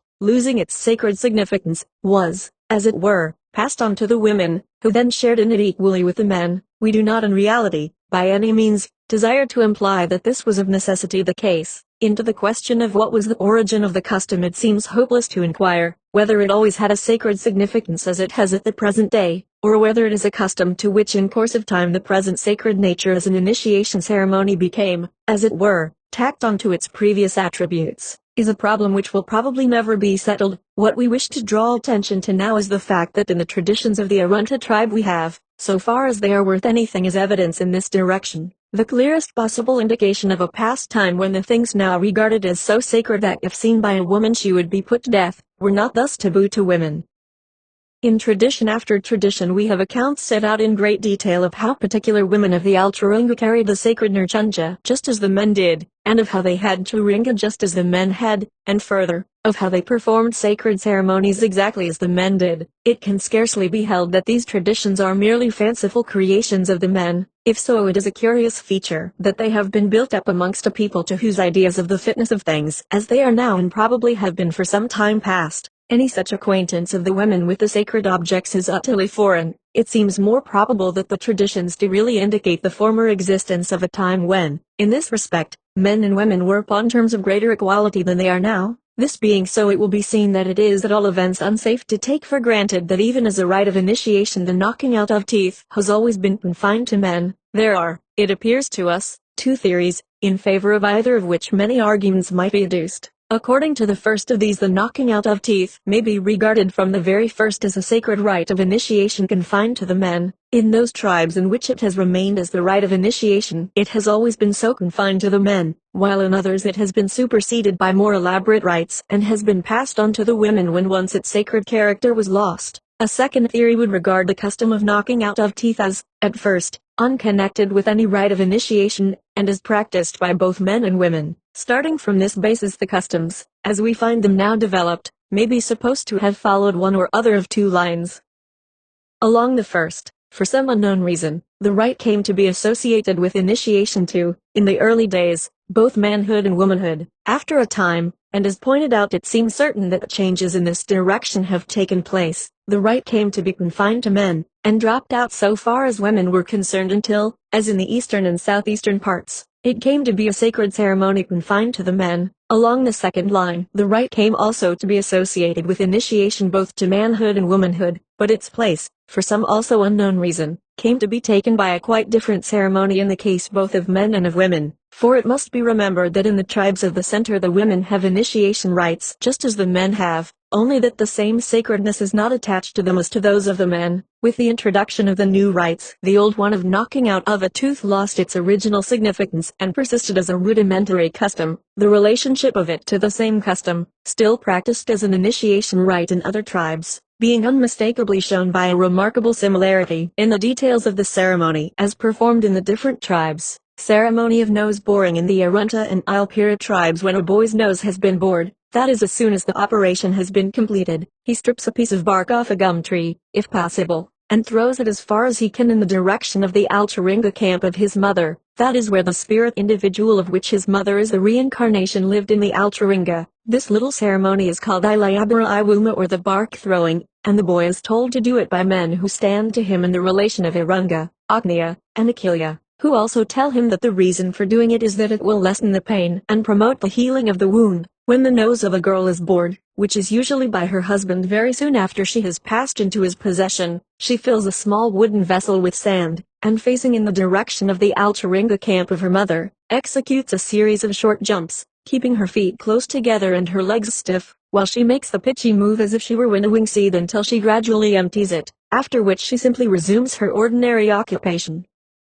Neglect to perform this ceremony would, so say the natives in explanation of it, be regarded as a grave offense against her mother. Promoting the growth of the breasts. To promote the growth of the breasts of a girl, the men assemble at the Ungunja or men's camp, where they all join in singing long chants, the words of which express an exhortation to the breasts to grow, and others which have the effect of charming some fat and red ochre which men who are Gamona, that is, brothers of her mother, have brought to the spot, as well as head and armbands of fir string. These men belong to the other moiety of the tribe to that to which the girl belongs. If she, for example, be a Penunga, then they will be Kumara. At daylight one of them goes out and calls her to a spot close to the Ungunja, to which she comes accompanied by her mother. Here her body is rubbed all over with fat by the Gamonaman, who then paint a series of straight lines of red ochre down her back and also down the center of her chest and stomach. A wide circle is painted round each nipple and straight lines below each of these circles. Long strings of opossum fir string are passed across each shoulder and under each armpit.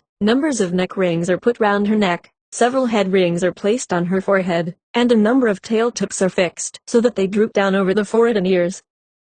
All these things have been charmed by the Gamona singing over them. When this has been done, the girl is taken out into the bush by her mother, who makes a camp there at some distance from the main one, and here the girl must stay until the alkene or lines on her body wear off, when, but not until when, she may return to the main camp. The girl wears the charmed necklets and head rings until one by one they drop off and become worn out. As we have pointed out previously, this is to be regarded as a form of initiation ceremony concerned with women, 143, and may be looked upon as the equivalent of the first ceremony of throwing up and painting the boy. Various customs concerned with blood, bloodletting, and blood-giving, etc. In the Arunta and Ilpira tribes, a girl at the first time of menstruation is taken by her mother to a spot close to, but apart from, the Urlaquera or women's camp, near to which no man ever goes. A fire is made and a camp formed by the mother, the girl being told to dig a hole about a foot or 18 inches deep, over which she sits attended by her own and some other tribal Mia,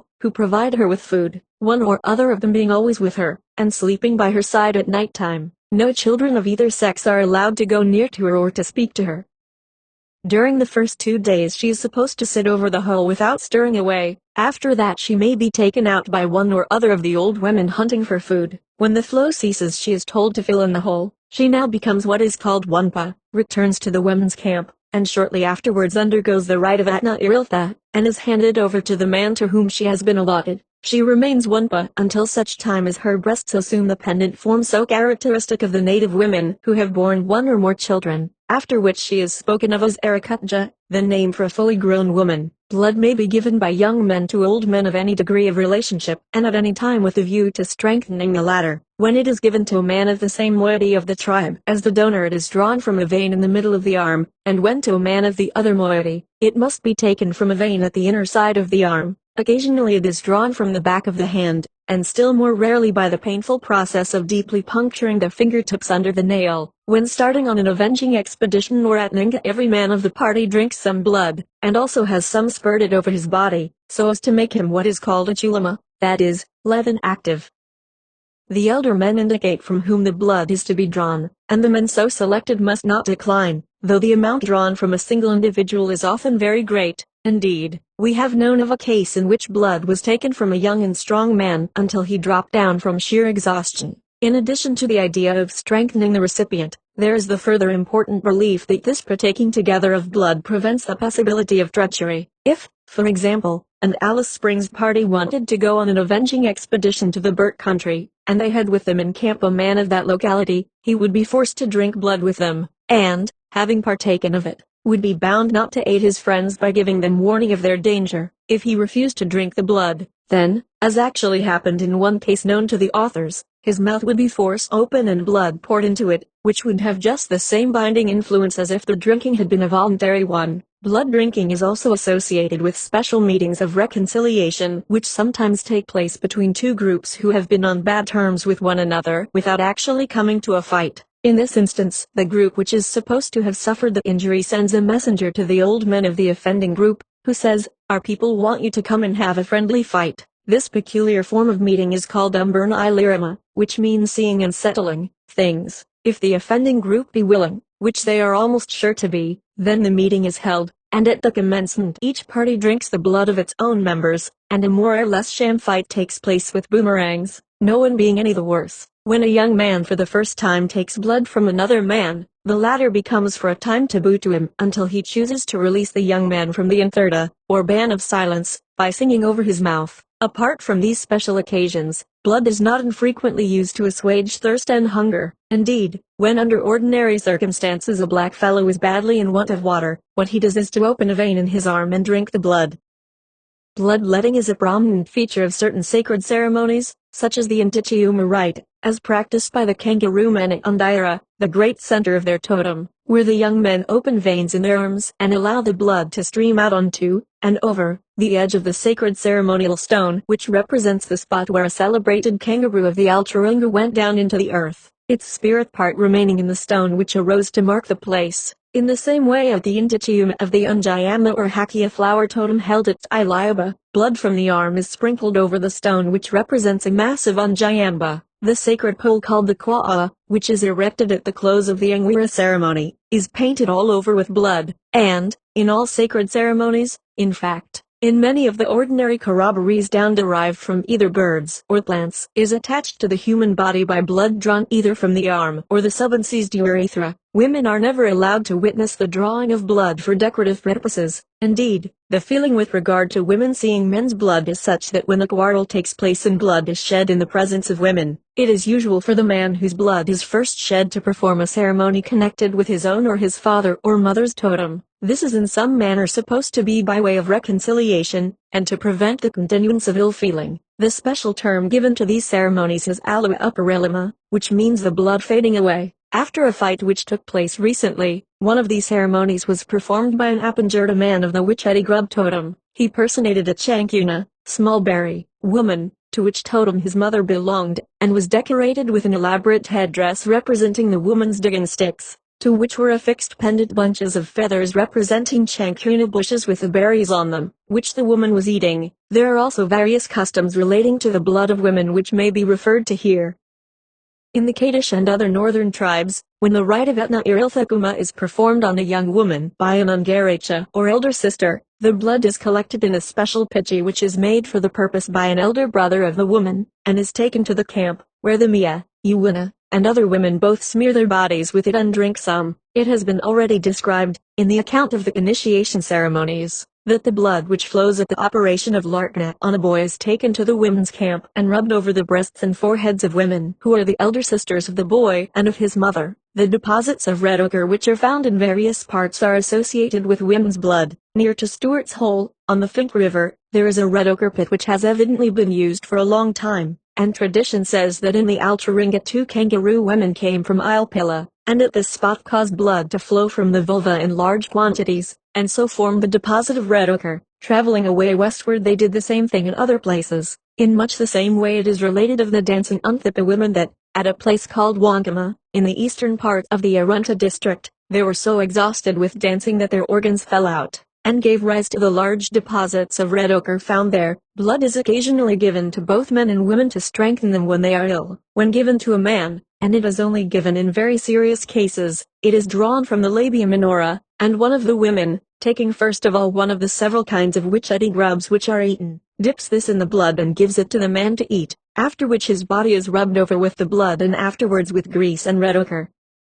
When a woman is very ill and weak, one of her Malamba, to whom she is Mia El Kula, that is, he is the son of one of her younger sisters, may volunteer to strengthen her with his blood, in which case all the women and children are sent away from her. The man draws a quantity of blood from the subincised urethra, and she drinks part of it while he rubs the remainder over her body, adding afterwards a coating of red ochre and grease. If the woman recovers, she must not speak to the man, or to the men who accompany him, until such time as she has sent to him an offering of food. In all cases when a man or woman feels ill, the first thing that is done is to rub red ochre over the body, which may possibly be regarded in the light of a substitute for blood, just as sometimes a ceremonial object may be rubbed over with red ochre instead of blood. We may mention here also certain customs, which are concerned with the curing or strengthening of weak men and women. In some cases of serious illness women will charm by singing it a mixture of fat and red ochre, which they rub into the body of the sick man, all classes taking part in the operation. If the man recovers he must not speak to any of the women, except his own Unawa, who took part in the ceremony, until after such time as he has made them an offering of meat. When this is done, the women assemble at some little distance from the Erliquera or women's camp, while the man, accompanied by his own and tribal Akilia, elder brothers,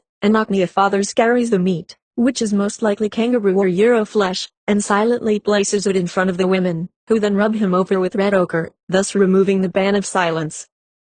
The men and women then return to their respective camps, and the meat is cooked and eaten at the women's camp, in the northern and western Arunta and in the Ilpira tribe, for the purpose of strengthening a delicate woman. A part of the internal reproductive organs, called utocha, is taken from a male opossum, wallaby, euro, or kangaroo. The woman lies down on her back, and her husband, placing the urtocha upon the mons veneris, sings over it for some time, after which the woman swallows it whole. In some cases the same part of the animal is taken by the man and half cooked, after which he coats it with grease, charms it by singing over it, and then presents it to his wife. She has to swallow it whole without having any idea of the nature of the object, which, in this case, is given for the purpose of promoting sexual desire. For the same purpose, fluid material from the urtocha may be squeezed into the vulva. Customs concerned with hair. A man's hair always goes to someone who is either Ikuntara or Umbernato him. Supposing a man has 3 sons, then each of them is made son-in-law to some special man whom he calls Ikuntara Tualcha.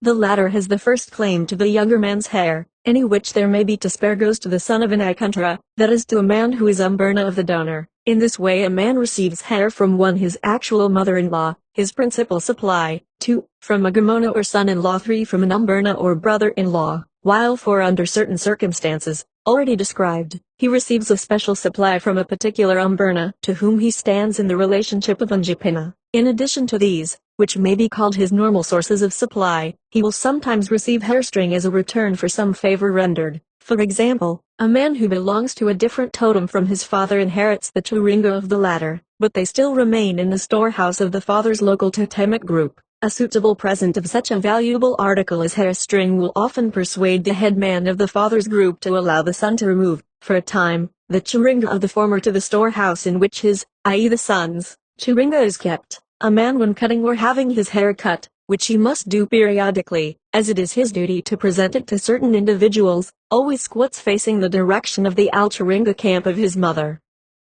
If he fails to do this, some great calamity will befall him. At the close of the initiation ceremony of Iriltha, in the case of the northern Arunta, the elder sisters of the boy cut off a few locks of his hair, which they keep for themselves. The distribution of a dead man's hair has been already alluded to, as well as the fact that in these tribes the remarkable customs according to which a man's hair must be given to certain individuals have of necessity prevented the existence of the feeling, so strongly developed amongst many other Australian tribes, that on no account must a stranger be allowed to secure even the smallest fragment of hair. Custom at childbirth. When a child is born, the fact is notified to the father by his actual or a tribal mia. Before the child is born, the woman goes to the Urlaquera or women's camp. If there be any difficulty in childbirth, the husband, who is at his own camp, without saying anything strips off all his personal adornments, and empties his bag or wallet of knickknacks onto the ground. Then a man who is nearer to him, without in any way referring to the matter, takes the hair girdle, and proceeding to the Urlaquera, near to which as a general rule no man may go, ties it tightly round the woman's body just under the breasts, and then returns to the husband's camp. Not a word is spoken, but if after a time the birth of the child is not announced, the husband, still quite unadorned, walks once or twice slowly, at a distance of about 50 yards, up and down past the Urlaquera with a view to inducing the unborn child to follow him, which it is said rarely to fail to do. After birth the umbilical cord is cut with a stone knife, or sometimes with the pointed end of a digging stick. At a distance of some inches from the body of the child, there is no ligature, but the cut end is frequently dressed with hot ashes. The afterbirth is burnt. After a few days the attached part of the cord is cut off by the mother, who by swathing it in fur string makes it into a necklace called a kurlacha, which is placed round the child's neck. The necklace is supposed to facilitate the growth of the child, to keep it quiet and contented, to avert illness generally, and it also has the faculty of deadening to the child the noise of the barking of the camp dogs. The painting of a black line over the eyebrow in imitation of the mark on the erythipa stone has already been alluded to. Food restrictions. In the Urubana tribe, as in the great majority of Australian tribes with regard to which we have information relating to their totemic systems, each individual is strictly forbidden to eat the animal or plant, the name of which he bears, as that of his totem. That is, for example, an emu man or woman must not in any way injure an emu, nor must he partake of its flesh even when he has not killed it himself. The exact restrictions vary, however, to a certain extent in different tribes. In some apparently, such as the Urubana, it applies at all times. In others, as described by Sir George Grey in the case of certain West Australian natives, the rule is observed at some but not at all times. Thus he says, 144 a certain mysterious connection exists between a family and its kabung, so that a member of the family will never kill an animal of the species to which his kabung belongs, should he find it asleep. Indeed he kills it reluctantly, and never without affording it a chance of escape. This arises from the family belief that some one individual of the species is their nearest friend, to kill whom would be a great crime, and carefully to be avoided. Similarly, a native who has a vegetable for his kabun, may not gather it under certain circumstances, and at particular times of the year. In the Arunta and other Central Australian tribes, restrictions as to not eating the animal or plant because it bears the name of the individual's totem may be said to agree in actual practice with those just described with, however, This difference, that the Irunta native does not imagine that the animal or plant, or some particular one of the species, is his nearest friend. A man will eat only very sparingly of his totem, though there are certain special occasions on which, as a sacred ceremony, he partakes of his totemic animal or plant. To this reference has been made elsewhere. 145. Meanwhile, it may be said here that, in broad outline, the Central Australian agree with the majority of Australian tribes in the general restriction according to which the totem is tabooed. That this has not, however, always been the case appears to be indicated by certain traditions in which we see very distinct references to the eating of the totem by the members. In fact, the latter are represented as having a kind of prior claim to it for this purpose. The only case in which there is any general restriction applying to the eating of an animal is in regard to the achilpa, or wild cat, but in this instance there is something of a very special nature, as the restriction not only applies to members of the achilpa totem but extends to every member of the tribe except the oldest men and women. Apart from restrictions concerned with the totems, there are others which relate on the one hand to food which has been killed by special individuals, and on the other to food which may not be eaten by particular individuals at certain times of their lives. Under the first series of restrictions, we find that a man may not eat the flesh of any animal which has been caught and killed, or even handled, by his Ikuntra, father-in-law Umba, children of his sisters, female Mura and Ipmuna, nor by the man who is the father of his mother-in-law. On the contrary, he must share his food with his Ikuntra or actual and tribal fathers-in-law, and it is his duty on killing game to ascertain if any of them are in want of food. As a matter of practice, a man will never go out hunting with either his Ikuntra or Umba men, as they will appropriate everything which he kills while he's with them, so that he takes care to keep out of their way as much as possible. In the distribution of food he gives a portion first to his Ikuntra, then after feeding himself and his own Unawa and children, he gives any which he does not require to his Umba, and after that to his Mura and Ipmuna women. It may be added that this giving away of food according to well-established rules is not a custom more honored in the breach than the observance, but is actually carried out. The Australian native cannot be accused of a lack of generosity. What he has he distributes freely to those to whom tribal custom tells him that he ought to, and, it may be added, that he obeys to the letter the injunction of taking no heed for the morrow. Not only must a man supply the individuals named with food, but he must also take care that, when he is eating, none of them is sufficiently near to distinguish what he is eating, lest they should spoil it by what is called equilatima, which means projecting their smell into it. Should a man eat meat which has been killed or seen by any of these persons, the food would disagree with him, and he would sicken and suffer severely, a belief which has the result of securing the observance of the custom.